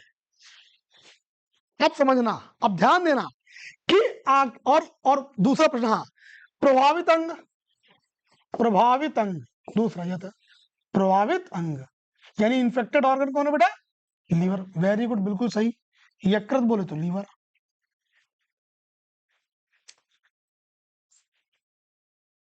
अब होता दरअसल क्या है इसमें, हमारे लीवर में जब इस वायरस का इन्फेक्शन होता है तो इसकी एक कैपेसिटी सबसे ज्यादा प्रभावित होती है, और वो कैपेसिटी क्या है? लीवर ब्लड से बाइल रूबिन और बाइल विरिडिन को लेना बंद कर देता है। इसको लेना बंद करता है बेटा, बाइल रूबिन एंड बाइल विरिडिन को लेना, और नतीजा अभी आप समझना ध्यान से, ये बाइल रूबिन और बाइल विरिडिन अभी था किसमें? ब्लड में। बनाया जरूर किसने? स्प्लीन ने, लेकिन स्प्लीन बनाकर कहां छोड़ दिया? ब्लड में। और ब्लड से लेता कौन है? यकृत। लेकिन उसको क्या हो गई? पीलिया। तो पीलिया की वजह से इसने बाइल रूबिन और बाइल विरिडिन को लेना बंद कर दिया, तो ये कहां बना रहेगा? ब्लड में। और ये कैसा होता है कलर में? यस, इसका रंग जो है वो पीला होता है, इसीलिए पूरी बॉडी कैसी दिखती है? येलोइश दिखती है। ये मेन सिम्टम है। साथ ही साथ अब याद रखिएगा, व्यक्ति के अंदर क्या होगा? व्यक्ति के अंदर बाइल जूस कम बनेगा, क्योंकि ये तो ले नहीं रहा है, इसी को तो कन्वर्ट किया था। इसलिए ऐसे व्यक्ति के शरीर में क्या होता है? फैट जो है वो डाइजेस्ट नहीं होता है जल्दी, इसीलिए पाचन तंत्र बिगड़ता है।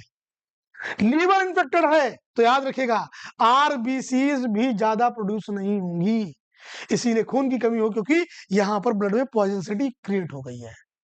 तो एक जॉइंटिस समझना, एक अंग का प्रभावित होना शरीर के अंदर कितनी चीजें क्रिएट करता है। तो जो मेन बात मैं बता रहा था कि अब यहां पर आया, अब जाके प्रक्रिया पूरी हुई, अब शोषण की, अब शोषण की हो जाने के बाद फिर यह आता है फाइनली लार्ज इंटेस्टाइन में, और तब जाकर के फेसेस की यानी कि एक्सक्रीशन की प्रोसेस प्रारंभ होती है। यहां पर लिखिएगा, हेडिंग डालिएगा, मुख में पाचन, मुख में पाचन।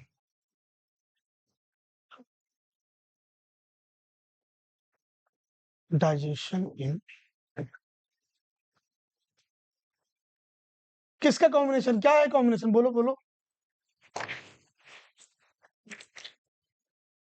बता देना किस चीज का कॉम्बिनेशन, कौन चीज है मुझे एक बार, ठीक है? लिखिएगा, फर्स्ट पॉइंट लिखिएगा, भोजन सबसे पहले मुख गुहा में आता है। भोजन कम्स फर्स्ट इनटू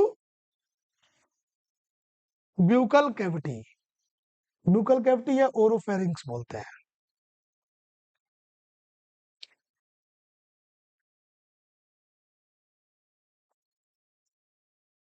फिर लिखिएगा, भोजन को सबसे पहले दांतों की सहायता से टुकड़ों में तोड़ा जाता है। Food is first crushed by teeth, भोजन को सबसे पहले दांतों की सहायता से तोड़ा जाता है।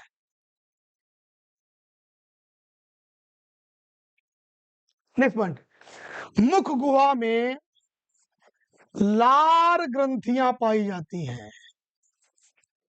There are found salivary glands in the mouth, लार ग्रंथियां।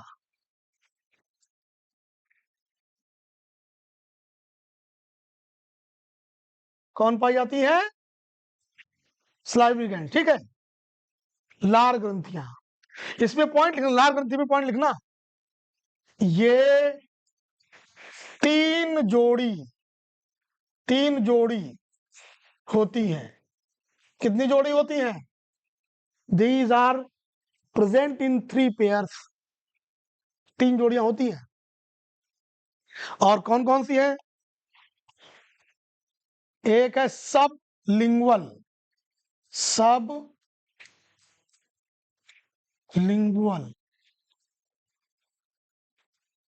दूसरी है सब मैंडिबुलर, और तीसरी है पैरोटिड।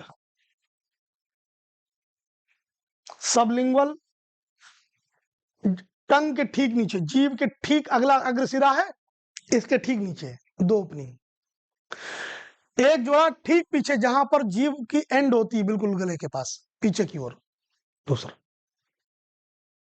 एक जोड़ा मैंने क्या बोला, जीभ के बिल्कुल अग्र सिरे पर, एक पश्च सिरे पर, और तीसरा जोड़ा कहां प्रेजेंट है, कर्ण पल्लव के नीचे। खट्टा कभी सोचा, कभी खट्टा नींबू सोचो, देखो यहाँ एकदम से उठता है, क्यों? जैसे ही खट्टे फलों के बारे में सोचते हैं आप, रोक ही नहीं पाओगे, मुंह में पानी आवे करेगा। रोको, कैसे रोकोगे? क्यों नहीं रोक पाते हो? क्यों नहीं रोक पाए? मैंने खट्टा नींबू का नाम लिया तो मुंह में पानी क्यों आया? क्योंकि यहां पर क्या होती, प्रतिवर्ती क्रिया हो जाती है, रिफ्लेक्स एक्शन होता है। हाँ, इनवॉलेंट्री एक्शन होता है। कैसी है? इनवॉलेंट्री, अनैच्छिक क्रिया हो गई। दरअसल इस क्रिया पर हमारा नियंत्रण नहीं है,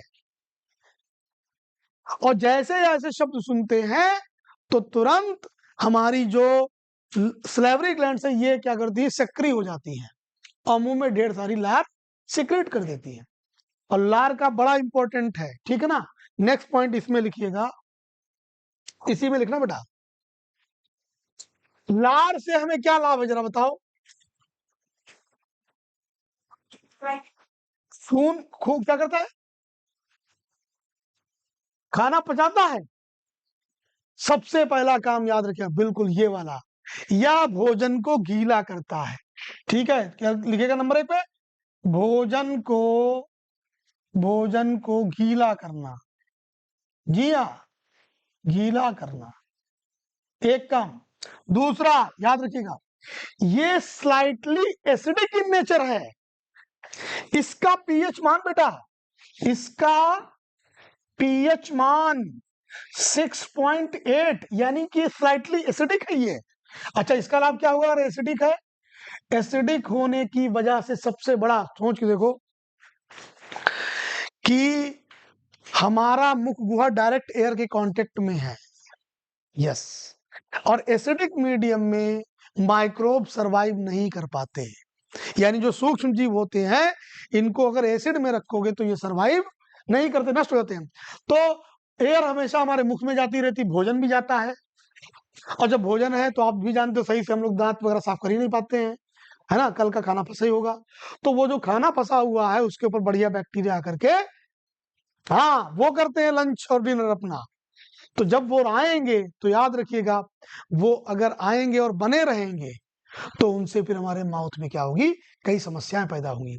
वहीं पर लार एसिडिक इन नेचर है, ये इन बैक्टीरिया को नष्ट कर देता है। दूसरा सबसे इंपॉर्टेंट बेटा, वेरी वेरी इंपॉर्टेंट, यही से क्वेश्चन आया है, क्या? इसमें एक एंजाइम पाया जाता है लार में। कौन सा एंजाइम लिखेगा? इसमें टाइलिन, टाइलिन, क्या नाम बेटा है? टाइलिन नामक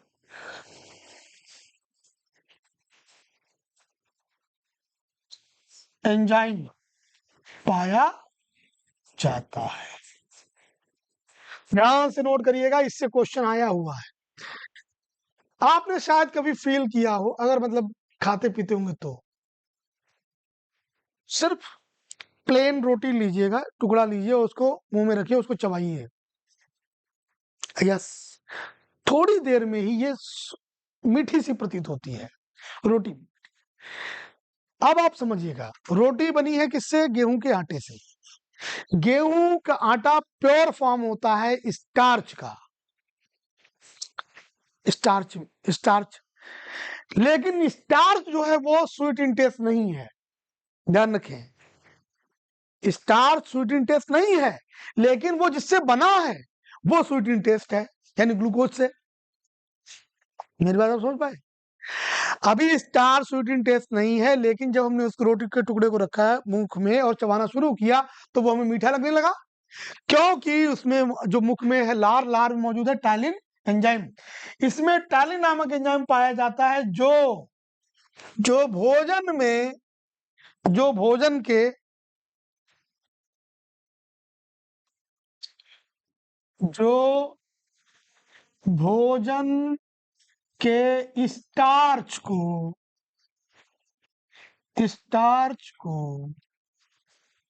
माल्टोज, माल्टोज याद रखिएगा, माल्टोज नामक शर्करा में बदल देता है, और जो माल्टोज है वो स्वीटिंग टेस्ट होता है। और यही कारण है कि रोटी को अधिक देर तक चबाने पर वह हमें मीठी प्रतीत होती है। क्वेश्चन दरअसल ऐसे आया था कि रोटी को अधिक देर तक चबाने पर वह हमें मीठी क्यों प्रतीत होती है, तो उसमें कई ऑप्शन थे, जिसमें ये था कि टाइलिन की वजह से, ये एक एंजाइम है जो रोटी के स्टार्च को माल्टोज नामक शर्करा में बदल देता है, और वो स्वीटिंग टेस्ट है। याद रखिएगा, टाइलिन को एक नाम और भी है, उससे भी जाना जाता है, कभी कभी बोलते हैं टाइलिन को सलाइवरी, हाँ जी, एमाइलेज के नाम से भी जाना जाता है। It is also known as salivary amylase, ठीक है ना। तो इसका फंक्शन हो गया। वहीं पर जो टंग है हमारी, जो जीभ है, वो क्या रोल प्ले कर रही है, वो सबसे मेन काम करती है दो तीन। एक तो रिकॉग्निशन ऑफ टेस्ट, यस, ये नोट कर लिया आपने, हाँ लिखिएगा। टाइलिन को सलाइवरी एमाइलेज के नाम से भी जाना जाता है, सलाइवरी एमाइलेज के नाम से भी जाना जाता है, जाना जाता है।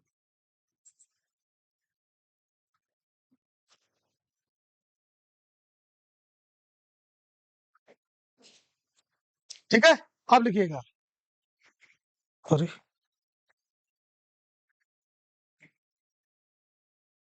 फिर लिखिएगा जीभ, जो टंग है, ये टंग का रोल देखिएगा, हाईली मस्कुलर है, हाईली मस्कुलर। सबसे पहला पॉइंट लिखिएगा, जीभ हमारे भोजन को निगलने में सहायक है। याद रखिए आप, जीभ भोजन को, हाँ, भोजन को निगलने में। दूसरा, टंग हमारी स्पीच में मेजर रोल प्ले करती है। टंग नहीं है, स्वर प्रोड्यूस नहीं हो पाएंगे, क्योंकि आपने देखा हो, चाहे तालव्य हो चाहे मूर्धन्य हो, वे शब्द आ ही तभी पाते हैं जब जीवा ऊपर लगती है। टंग नहीं तो फिर साउंड प्रोडक्शन भी नहीं है, ठीक। दूसरा इंपॉर्टेंट पॉइंट लिखिएगा, जीभ पर संवेदांग पाए जाते हैं, ठीक। संवेदांग अलग है बेटा, टेस्ट बर्ड्स अलग है। टेस्ट जो बर्ड्स हैं वो तो ये हमको फील कराती हैं कि भोजन टेस्टी कैसा है, नमकीन है या सॉरी से। संवेदांग ये बताती है ठंडा कितना है, गर्म कितना है, यस, क्योंकि ये नर्वस सिस्टम का पार्ट है। तो टेम्परेचर का जो रिकॉग्निशन है वो संवेदांग के द्वारा होता है, ठीक है। सेंसरी ऑर्गन्स प्रेजेंट ऑन टंग, जीभ पर संवेदांग पाए जाते हैं, सेंसरी ऑर्गन्स पाए जाते हैं। दूसरा पॉइंट है, जीभ पर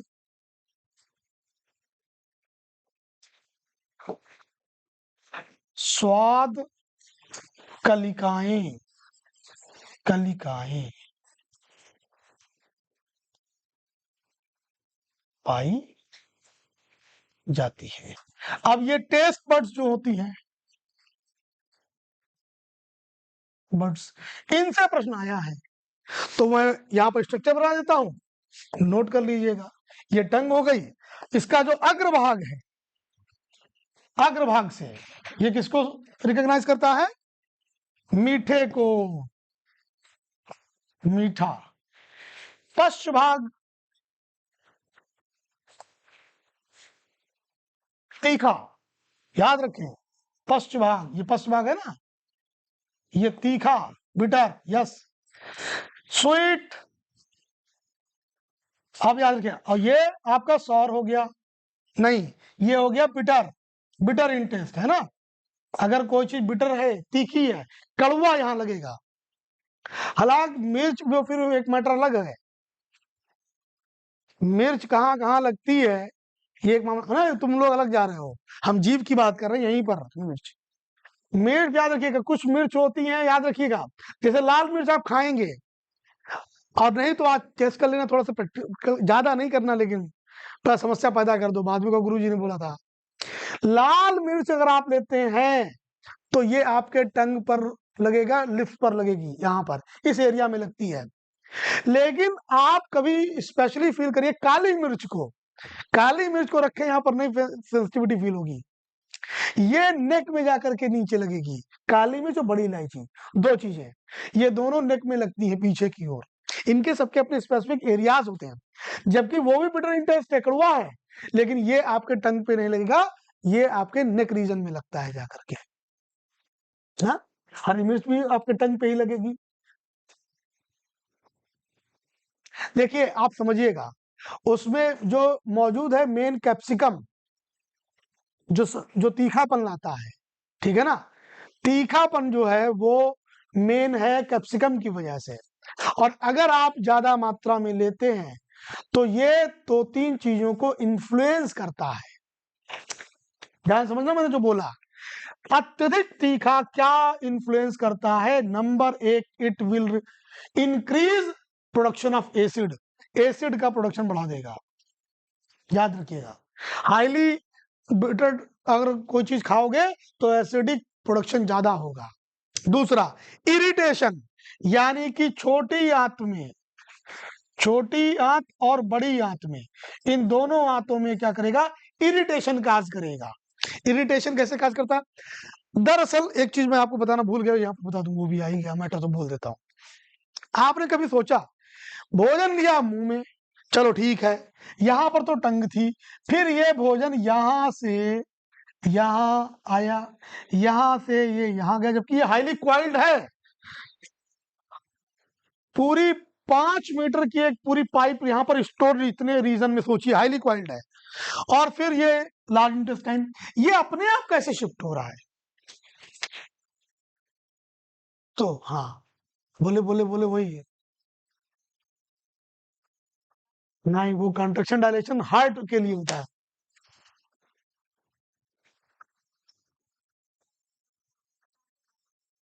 हाँ बताओ बताओ, क्या बता रहे हो?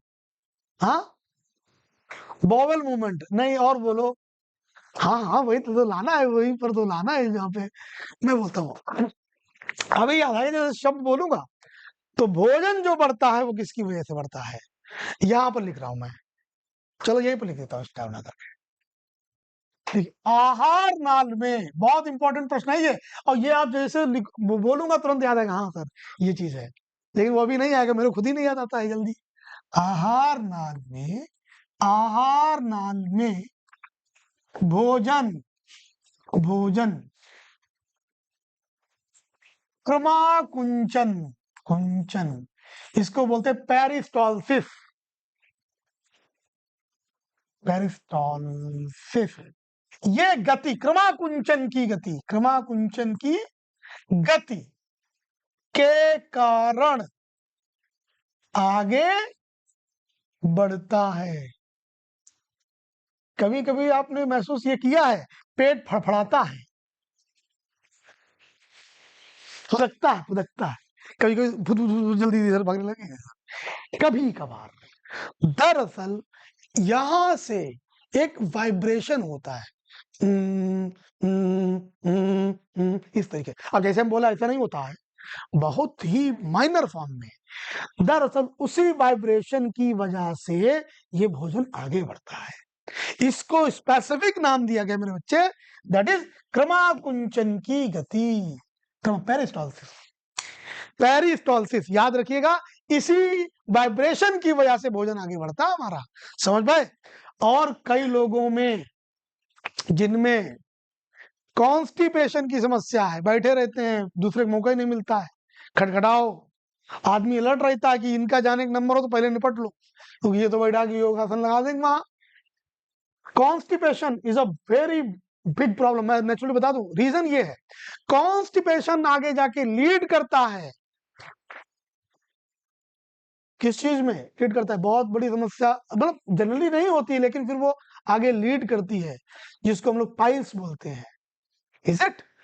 याद रखिएगा, नंबर ऑफ केसेस जो होते हैं पाइल्स के, ठीक है ना, वो इस कॉन्स्टिपेशन के, क्योंकि मल जब कड़ा हो जाता है, मल ड्राई हो गया, कॉन्स्टिपेशन की वजह से लोग हैं कम पानी पीना, ज्यादा ब्रेड का सेवन करना, या मैदे का सेवन करना, ठीक है ना, और कोई फिजिकल वर्कआउट ना करना, इट विल लीड कॉन्स्टिपेशन।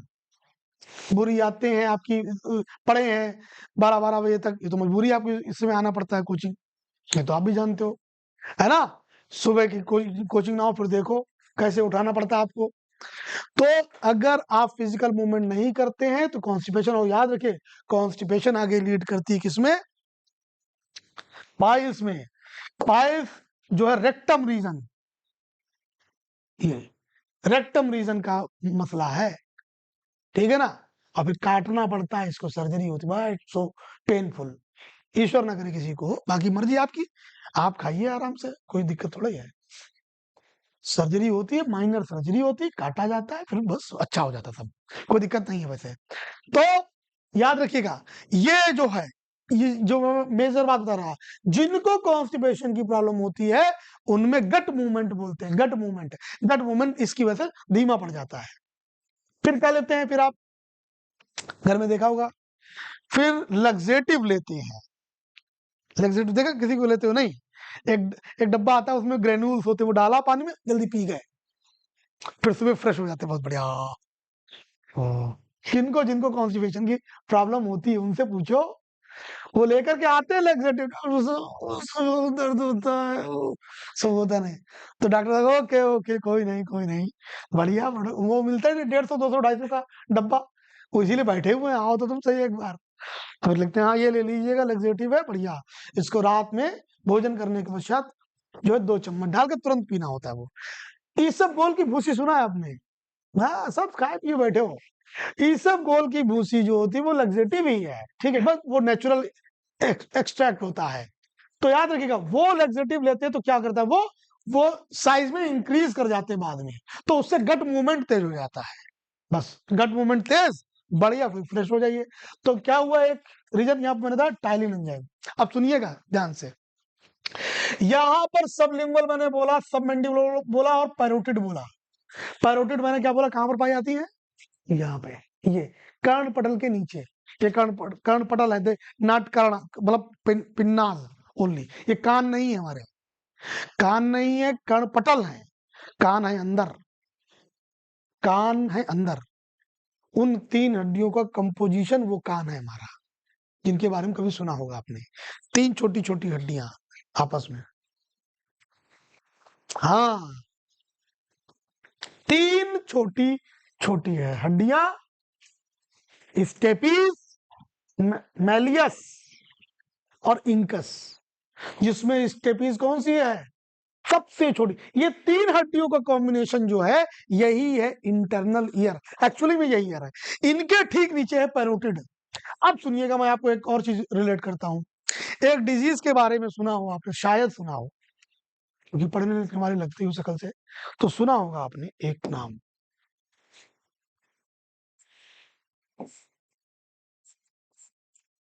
गलसुआ। अरे थायराइड, कौन थायराइड भाई? तुम लोग तो ऐसे डरा दो मतलब इंसान को, मैं मम्स बोलूं तुम थायराइड पहुंचा दो है, और हम बोल दे हल्की खांसी तुमको तो कोरोना, तो भाई बहुत फर्क पड़ जाता है इससे। मम्स डिजीज यानी कि गलसुआ, दो तीन चीजें इसके बारे में सुनिएगा। पहला प्रश्न आता है गलसुआ जो है वो पैथोजन कौन है इसका, यानी कि रोगजनक कौन है इसका, बैक्टीरिया, वायरस, फंगस या कोई अदर प्रोटोजोआ। तो याद रखिएगा इसका जो रोगजनक है ये एक वायरस जनित है, वायरस जनित बेटा, ठीक, वायरस जनित, वायरल ओरिएंटेड है, वायरस जनित है, और ये जीवन में एक ना एक बार होगा जरूर, नहीं हुआ तो होगा जरूर, होता है। हालांकि ये कोई बिल्कुल भी बहुत खतरनाक नहीं है, बहुत सिंपल, बस इसमें क्या होगा, ये गाल फूल जाते हैं, थोड़ा खाने में प्रॉब्लम होती है, और फीवर आएगा इसमें। हाँ हाँ रुके रहो, तुम्हारा जीवन पूरा हो गया क्या? मैंने बोला वंस इन अ लाइफ, है ना, जीवन में एक बार होगा, ये होगा, मैंने बोला आपको। हाँ, अरे हम बोले तो इन सब चीजों के ये रीजन है जब हम ये सब बोलते हैं, ऐसे नहीं बोलते हैं, है रीजन कोई, बस समझो मेरी बात को। तो ये होगा। अच्छा दूसरा बात, प्रश्न ये नहीं है, प्रश्न ये क्या है, प्रभावित अंग गाल, है ना, पैरोटिड ग्लैंड्स, ये है दरअसल खुजली, कहाँ, गाल में, क्योंकि वो स्ट्रेच करती है हमारी स्किन यहाँ पे, इस, हाँ, इस स्ट्रेच करने का वो एक रिफ्लेक्शन है, ईचिंग होना, खुजली होना। पैरोटिड ग्लैंड याद रखिएगा, यहाँ पे पैरोटिड ग्लैंड, ये दरअसल याद रखिएगा लार ग्रंथि प्रभावित होती है इसमें, कौन सी, पैरोटिड, तीसरा जोड़ा किसमें, गलसुआ में। कौन सी, कैसा रोगजनक है, वायरस जनित है। अभी तक मैंने दो डिजीज के नाम लिए हैं, दोनों वायरस ओरिएंटेड थे, इज इट। तो मैंने बताया जीभ का फंक्शन क्या हो गया, ये तीखा, पीछे की ओर तीखा, आगे की ओर मीठा, पार्शियल पार्ट जो है इसका ये खट्टा।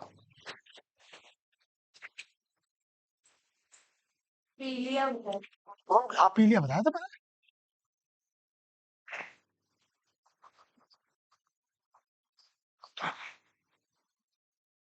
ठीक है। ये और नमकीन के लिए भी पार्शियल और मिडिल पार्ट, ये याद रखिएगा। ऐसा नहीं कि कोई बहुत इसमें कटा हुआ भाग है कि नहीं नहीं इसके आगे नमकीन चली गई तो फील नहीं होगी, नहीं, यही का रीजन जो होता है पार्शियल और मिडिल का पार्ट, ये जो है सॉल्टी नमकीन। दरअसल इस पर मौजूद जो टेस्ट बड्स हैं, यानी जिनको पैपिली बोलते हैं, ये बहुत छोटे छोटे ये उभर आते हैं, कभी कभी जीभ जला लो अपनी तो तुम्हें नजर आएंगे मोटे मोटे से, जला नहीं लेना मतलब मैंने बताया जल जाएगा, तो तब याद रखना। लेकिन एक ही और है ना, अगर जीभ जल गई तो टेस्ट जो है वो लॉस हो जाता है, आप रिकॉग्नाइज नहीं कर पाओगे कुछ समय के लिए, ठीक है ना। तो इसके ऊपर दो तीन क्वेश्चन आते हैं कि जीभ का कौन सा भाग किस स्वाद को रिकॉग्नाइज करता है, ठीक है। मैंने बताया आपको taste buds are present on the surface of the tongue, tongue की सरफेस पे प्रेजेंट है। आगे चले, थोड़ा सा आप जानकारी कर लो इनके बारे में, दांत, टीथ, सबसे इंपॉर्टेंट पॉइंट, मनुष्य में जो दांत है, मनुष्य में दांत तीन प्रकार के पाए जाते हैं। अरे रुको, तुम तो बहुत आगे भागे जा रहे हो, बड़े दिन बाद एक तो कोचिंग में आए हो। हाँ हाँ, हमको तो सब पता है, खबर यहाँ पर कौन कितने जम पैसे डाल के आता है ये भी हमको पता है। मनुष्य के मुख में तीन प्रकार के दांत हैं। ये क्या चर्चा चल रही इनकी, अलग ही चल रहा कुछ डिस्कोर्स।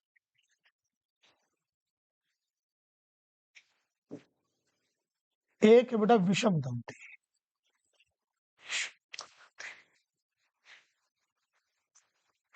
है? बताओ बताओ, हमें बताओ। हेट्रोडोंट।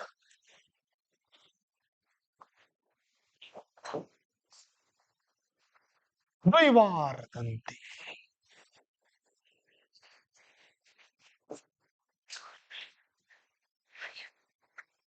डाइफ्यूडोंट। और गर्त दंती। अभी आपको बताऊंगा गर्त दंती का मतलब क्या होता है। गर्त थीकोडोंट। क्या इनके मतलब है?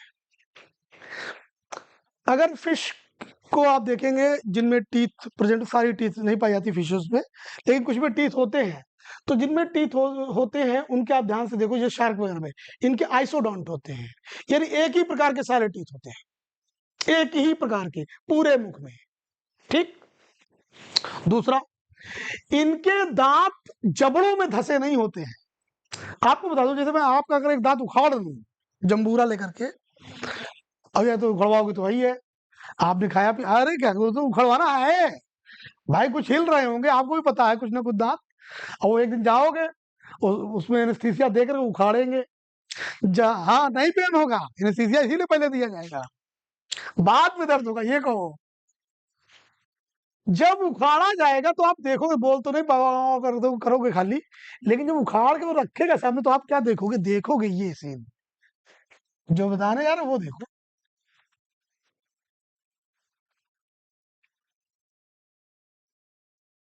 ये जो पार्ट है इधर, ये ज्यादा लंबा दिखेगा आपको, ऊपर भी चिन्नू सा होता है, जड़ें बहुत गहरी कैक्टस की तरीके से, ठीक है ना? तो ये नीचे जो है काफी लंबा होता है। तो क्यों है? क्योंकि ये मसूड़ों में धसा है। गर्त दंती थीकोडंत। मनुष्य के जो दांत हैं वो मसूड़ों में धसे होते हैं, मसूड़ों में धसे होते हैं। विषम दंती है, अलग अलग, मैंने बताया मछली में एक है, जैसे सामने के रैबिट टीथ चपटे बेचारे पतले से, कोने वाले कैनाइन मतलब पॉइंटेड है, शार्प है, पीछे के प्रीमोलर्स थोड़े मोटे छोटे, उनके पीछे मोलर्स मोटे मोटे। तो ये एक जैसे नहीं है सारे, इससे दीज आर दी हेट्रो, अलग अलग है, अलग अलग प्रकार के, अलग अलग प्रकार के। द्विवार दंती जीवन में 2 बार उगते हैं, जीवन में 2 बार उगते हैं, जीवन में 2 बार आते हैं। तो छोटा सा पॉइंट, अलग इतना रिलेवेंट आपके लिए नहीं है। ये इसका ये अपर पार्ट क्राउन पार्ट है, है ना? मुकुट, मुकुट बोलते हैं या सिर बोल सकते हो आप इसको, बायोलॉजी में क्राउन पार्ट बोलते हैं इसको।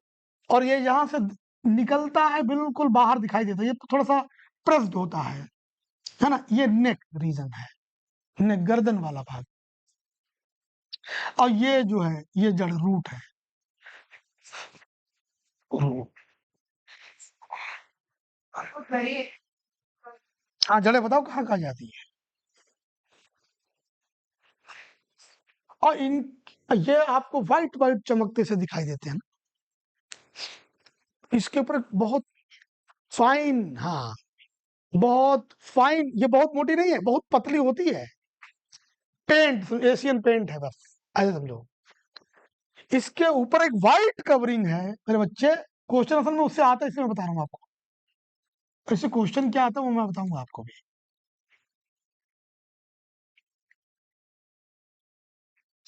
ये इनेमल पार्ट है,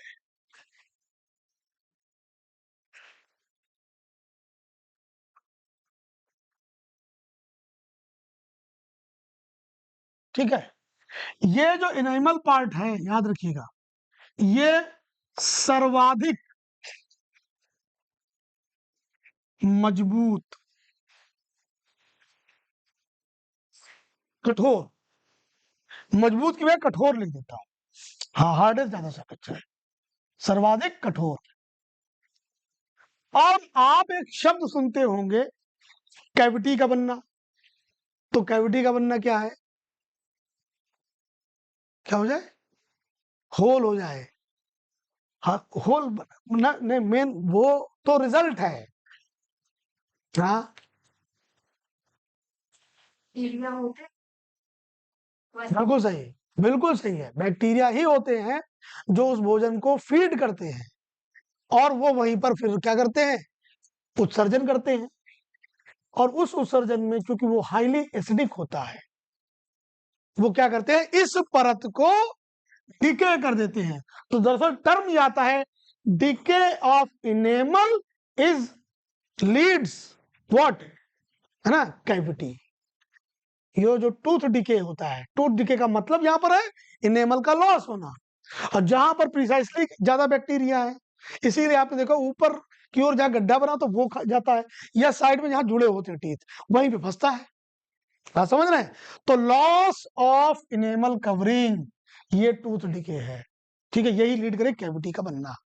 और कैविटी अगर बनेगी तो क्या होगा रिजल्ट, फिर आप सीधे सीधे जो दंत अस्थि है, ये दंत अस्थि अंदर दंत अस्थि है बेटा, ठीक है ना, दंत अस्थि, इस दंत अस्थि को भोजन टच करेगा। और चूंकि इसमें आई हुई है नर्व्स, यस, तो जब ये कैविटी लॉस हो जाएगी तो भोजन सीधे इसको टच करेगा। तो चूंकि इनसे नर्व्स जुड़ी हुई हैं तो ये इट क्रिएट्स सेंसिटिविटी, इसीलिए ठंडा लगना, गर्म लगना ये लगेगा। द्विवारंती बताई दिया मैंने आपको, जीवन में 2 बार आना। ठीक है, अब जीवन में जब 2 बार आते हैं तो ये पॉइंट भी नोट करिएगा, पॉइंट ये नोट करिएगा। प्रथम बार आने वाले दंत को दुग्ध या दुग्ध या दूध के दांत, दूध के दांत, हिंदी में बहुत शुद्ध हिंदी में शब्द आता है क्षीर दंत, मिल्क टीथ, इंग्लिश में आता है मिल्क टीथ, मतलब मिल्क, मिल्क टीथ, दूध के दांत कहलाते हैं, कहलाते हैं। मोर इंपॉर्टेंट इज व्हाट, इन्हें, इनकी संख्या, इनकी संख्या 20 होती है। ठीक है, और ये अस्थायी होते हैं। क्वेश्चन असल में ऐसे आया है, मनुष्य में अस्थायी दांतों की संख्या क्या है, 20, 20, 20। और स्थायी दांत कितने हैं, कुल 32 है, क्योंकि यही बाद में फिर आते हैं, उसके बाद ये परमानेंट हो जाते हैं।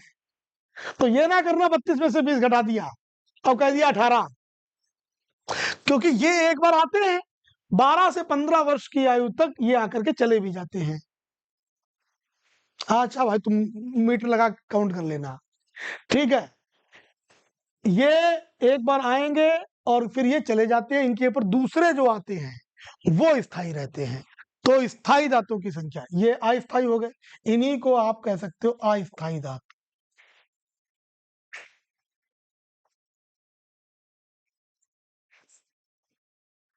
ठीक है, और स्थायी जो है दंत की संख्या 32 होंगे नहीं किसी के, तो जान लो तुम। हाँ, चाहो गिन लो, उंगली रख रख के चेक कर लो, जीव लगा लो। सब 28 के हो गए, या तो बहुत होगा तो 29 होगा। और बोलो। हाँ, अक्कल की दाढ़ जो अभी, जो, हाँ, जो अक्कल की दाढ़ वो आनी है नहीं कभी, जो कभी नहीं आनी है ना। हाँ, देखिए, उसका अक्ल से कोई लेना देना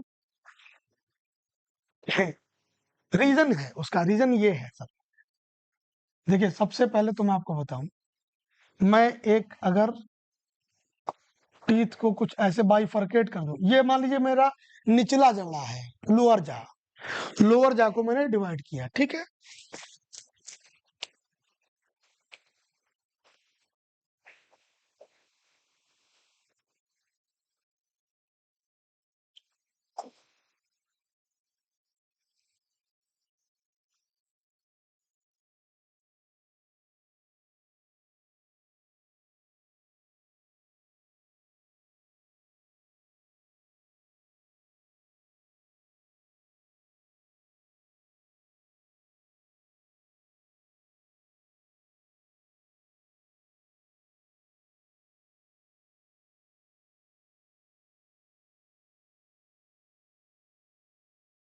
एक साइड की बात करते हैं, एक साइड की।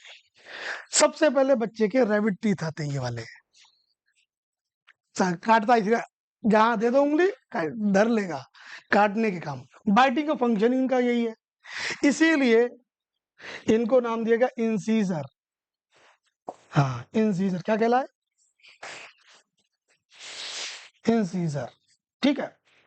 फिर ये बाद में आता है, बच्चों के ये आ जाएंगे, ये नहीं आएंगे, ये आएंगे, इनके ये वाले आते हैं। तो इंसीजर ये फंक्शन है इनका काटने का, काटने का कार्य। और ये है कैनाइन, अरे चीरने फाड़ने का, चीरने, बिल्कुल स्पेशली। इसी वजह से मांसाहारी जो जीव है उनको क्या बोला गया? मांसाहारी क्या कहलाते हैं? कार्निवोरस, ठीक है। क्योंकि इनमें कैनाइन, आप देखिए ना, ये ऐसे डेवलप मिलते बकायदा, क्योंकि ये टीयरिंग में, चीरने फाड़ने में हेल्प करते हैं। इनके पीछे ये दो हैं, दीज आर दी प्रीमोलर्स, अग्रचवर्णक, प्रीमोलर्स। और ये पश्चवर्णक, अग्रचवर्णक, ये बेटा अग्रचवर्णक। और ये है आपके पश्चवर्णक यानी कि मोलर्स, ठीक है, पश्चवर्णक, पश्च।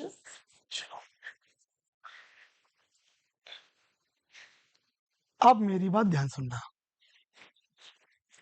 हम यहां पर बना देंगे कि जो डेंटल फॉर्मूला बनाते हैं आप, दंत सूत्र,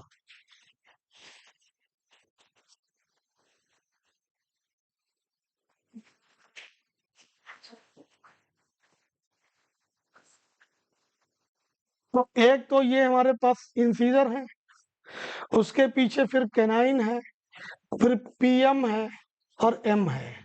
ध्यान से समझिएगा,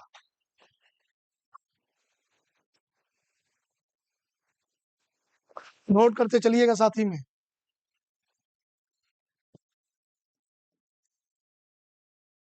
अब इंसीजर में आप देखो, एक साइड में दो हैं, ऊपर भी ऐसे दो होंगे, एक साइड की बात कर रहा हूं, दो दो, एक साइड में एक एक, दो दो और तीन तीन, है ना? तो एक साइड बनाना है बेटा, ऐसे ही इधर भी होंगे। तो हमने क्या किया, दो एक, तीन दो, पांच दो, 8, टोटल हो गए 8। 8 एक साइड में ऊपर, एक साइड में, ऐसे 8 एक साइड में ऊपर, इंटू 2 इंटू 2।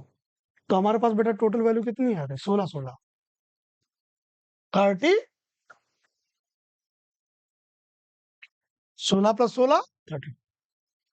अब मेन बात क्या है समझना, 16/16 है, 16 ऊपर 16 नीचे, कुल कितने आ गए? 32।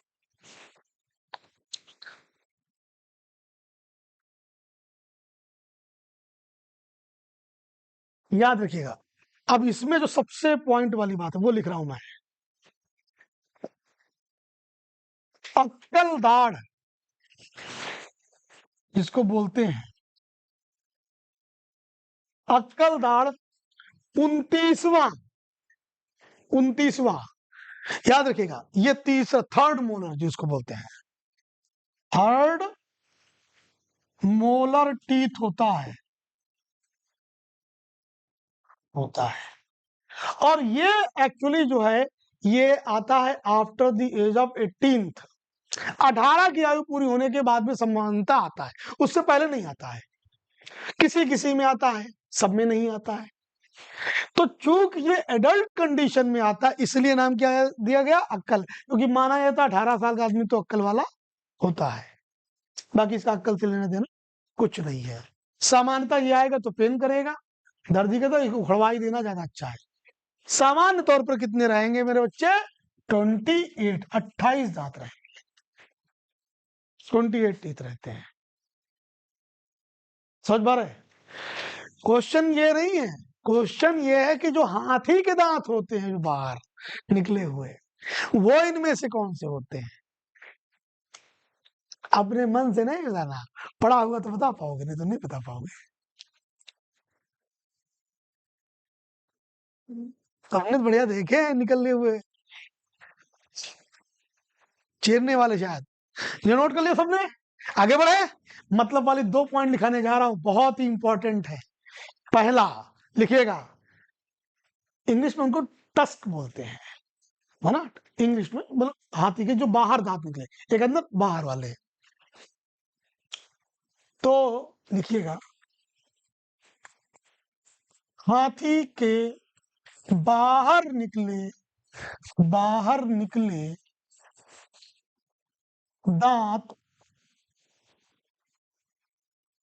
दांत इंसीजर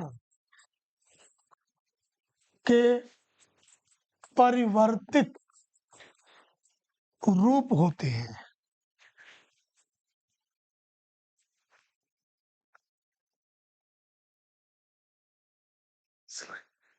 याद रखिएगा, केनाइन नहीं है, कौन से है, इंसीजर। ये जो रैबिट टीथ हमारे हैं, दरअसल यही मॉडिफाइड होकर के उनके बाहर निकलते हैं। ठीक है, आ रहा समझ की नहीं? आओ, कोई संदेह हो, कोई शंका हो तो बता देना, डाइजेस्ट ना हो तो बताना आगे, हमारे पास एंजाइम्स हैं। हम यहाँ क्वेश्चन अगला क्या है सुनिए, विषदंत देखे कि नहीं देखे? हाँ, सांप के विषदंत फैंक्स बोलते हैं, फैंक्स, उनके दांत नहीं बोलते, फैंक्स, विषदंत आता है शब्द। तो प्रश्न ये आया कि ये सर जो विषदंत होते हैं, ये कौन से मॉडिफिकेशन है? विषदंत,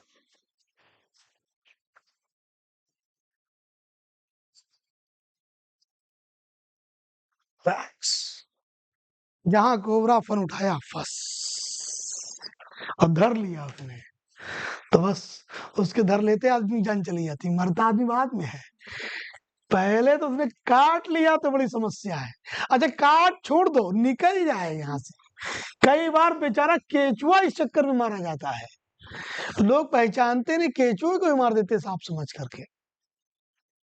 और सबसे बड़ी बात जानते क्या है, कि जो सांप है बाय नेचर, जब बायोलॉजिकली हम लोग पढ़ते थे तो बताया जाता है it is timid in nature, ये डरपोक होता है नेचर में, शाई होता है, झेपू होता है, मतलब ये बचता है, छुपता है बेचारा। तुम्हें घुसे जा रहे उसके बीच रास्ते में तो क्या करे, उसका विकल्प ही क्या है फिर? वो देखो चुप्पे चुप्पे भागता है, लेकिन दहशत उसकी इतनी कि उससे पहले हम भागते हैं। ना भी कोई चिल्ला दे कोने में सांप, बाकी देखवे नहीं, आदमी देखेगा नहीं, पहचान अच्छा कहाँ गया, ऐसे नहीं करता, सिर्फ तोड़ ताड़ बाहर बाहर निकल गया। कह क्या कह बोले, वो असल में पढ़ रहे तो सांप शब्द आया तो वो बोला था हमने, कह रहे यार हमें लगा वाकई सांप निकल आया। तो विष तंत्र होते हैं जो, दरअसल तो विष तंत्र से वो रिलीज क्या करते हैं, विष, पॉइजन नहीं बोलते उसको, वेनम, है ना, विष। वैसे तो विष को पॉइजन ही बोलते, लेकिन सांप के विष को जो है that is called venom, venom है ये, वेनम। और वेनम जो है उसकी भी खासियत है, इसीलिए सांप को क्या बोला गया, सांप जो मिलेंगे ये 2 तरह के मिलते हैं, टॉक्सिक और नॉन टॉक्सिक। और अगर टॉक्सिक है तो ये 2 तरह के मिलेंगे, एक न्यूरोटॉक्सिक मिलेंगे और दूसरे मिलते हैं हीमोटॉक्सिक। अब इसकी मैं कहानी समझाता हूं आपको। कई मूवीज में देखा होगा कि सांप काटा, उसके बाद मुंह से झाग निकला, बॉडी नीली पड़ गई, जबकि बहुत कम होता है। और एक केस ये होता कि बाइट कर ली, थोड़ी देर में आदमी निकल लिया, नीला नीला कुछ नहीं होता। दरअसल जो न्यूरोटॉक्सिक होगा, ये डेडली, घातक कोबरा, ब्लैक कोबरा जो है, उसका जो विष है या जो वेनम है वो न्यूरोटॉक्सिक है। दरअसल इसका ब्लड में जाएगा और सीधे नर्वस सिस्टम पे अटैक करता है, इसीलिए क्या है न्यूरोटॉक्सिक। तंत्रिका तंत्र को प्रभावित करता है, और तंत्रिका तंत्र पूरे ऑर्गन को, पूरी बॉडी के ऑर्गन को कंट्रोल करता है। यही इफेक्टेड आदमी तुरंत ही निकल लिया। लेकिन तंत्रिका तंत्र को प्रभावित करता है, तंत्र को प्रभावित करता है। ये जो हीमोटॉक्सिक है ये आरबीसीज को नष्ट करने वाला है। और आरबीसीज आप जानते हो कितनी संख्या में होती है? 50-55 लाख पर क्यूबिक सेंटीमीटर। क्यूब बना लो सेंटीमीटर का, उस क्यूब इतने घेरा में उत्तम रक्त रखो, उसमें 50-55 लाख आरबीसी, सबसे छोटी सेल होती है ब्लड सेल्स में, और एक एक को वो नष्ट करे तो टाइम लगता है। इसीलिए जैसे जैसे आरबीसी नष्ट होती है तो उनमें ऑक्सीजन कम हो गई, आरबीसी नष्ट हो गए तो बॉडी में ऑक्सीजन जब भी घटेगी तो ब्लड का कलर बैगनी कलर हो जाता है। अब आपको ये कैसे पता चलेगा? खून निकलवाना जा करके, जब कभी भी जरूरत पड़े आपको खून निकलवाने की, है ना? नहीं तो अब आप सोचो, वो जो समझाने जा रहा हूं सुनना, रक्त का रंग कैसा होता है? लाल।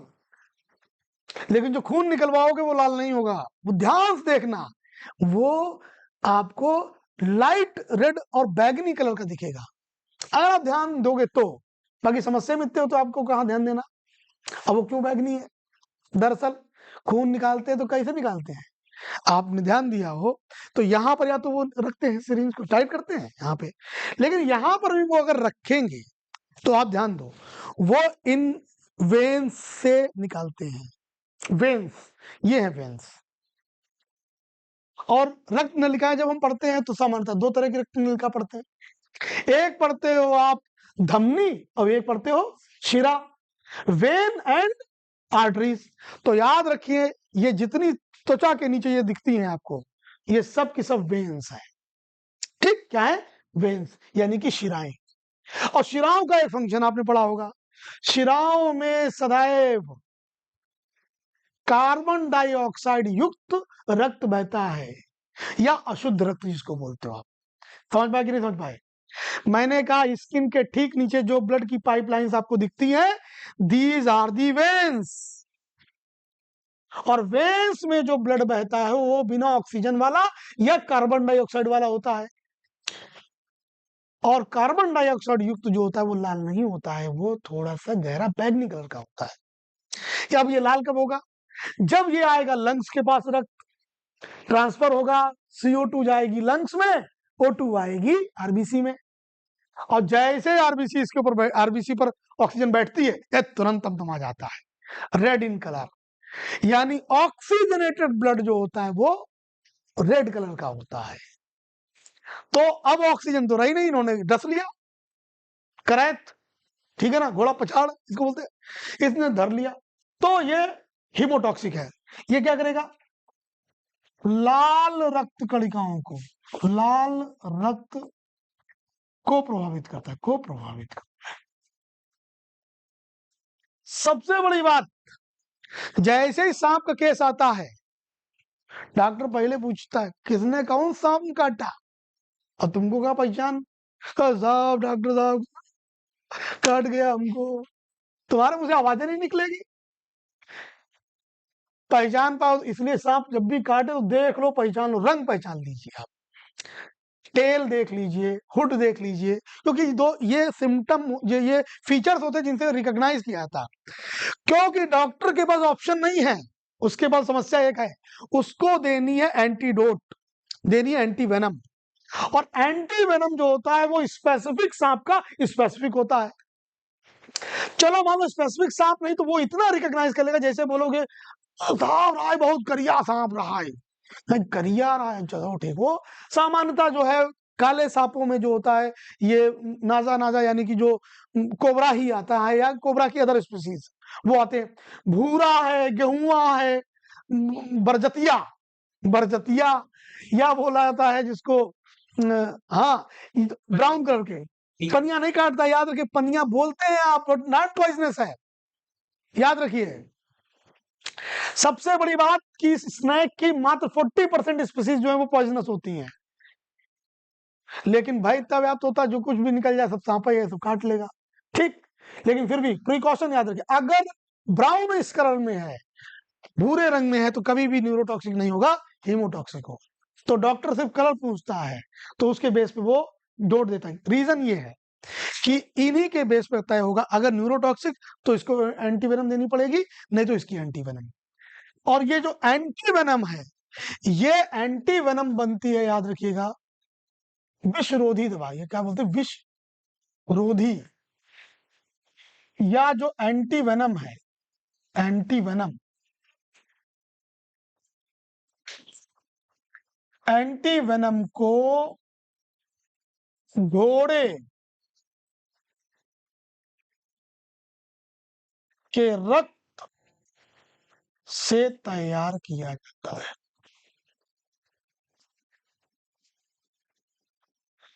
क्योंकि सबसे स्ट्रांग इम्यूनिटी अगर मानी जाती है तो हॉर्स की होती है। तो होता यह है कि जिस भी सांप की एंटी वेनम हमको बनानी होती है, उसका ही विष छोटी छोटी क्वांटिटी में धीरे धीरे दिया जाता है हॉर्स को, और कुछ समय बाद, महीनों की प्रक्रिया होती है, फिर उसके ब्लड में, चूंकि हम पॉइजन दे रहे हैं तो ब्लड में एंटी फंक्शन हो रहा है आरबी डब्ल्यूबीसी का, तो ब्लड में यानी उसके सीरम में, ब्लड में ही एंटी वेनम तैयार हो जाता है। फिर हमको क्या करते हैं, ब्लड अलग करते, पहले ब्लड लेते हैं, ब्लड से फिर आरबीसी हटाते हैं, फिर सीरम तैयार होता है, सीरम से फिर हम एंटीडोट तैयार करते हैं।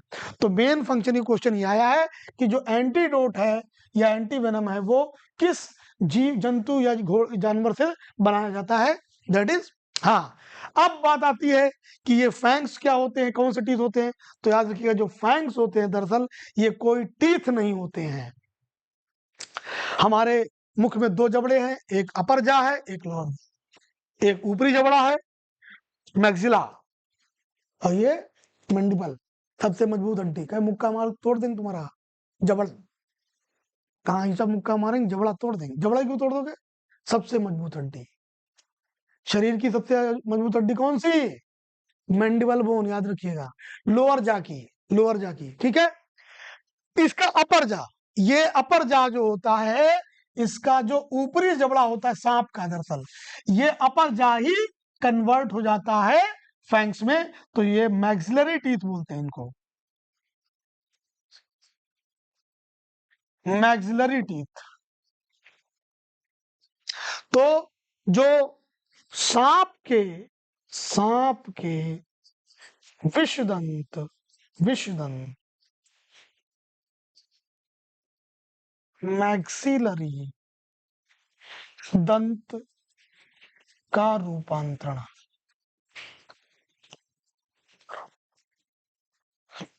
होता है। और जो ये जो वेनम आप देखते हैं, वेनम दरअसल ये वेनम, इसके लिए एक डाइजेस्टिव प्रोटीन होती है, प्रोटीन नेचर इन कैसी प्रोटीन होती है जो इसके डाइजेशन में हेल्प करती है, लेकिन हमारे लिए पॉइजनस होती है। उसके पाचन में सहायता करने वाली एक डाइजेस्टिव प्रोटीन होती है, लेकिन वो हमारे लिए क्या होती है, एक वेनम का यानी कि विष का काम करती है, ठीक है। शेष बात इसकी हम लोग नेक्स्ट क्लास में करेंगे, प्रॉब्लम मंडे को चलेगी तो करेंगे, ठीक है। Thank you class.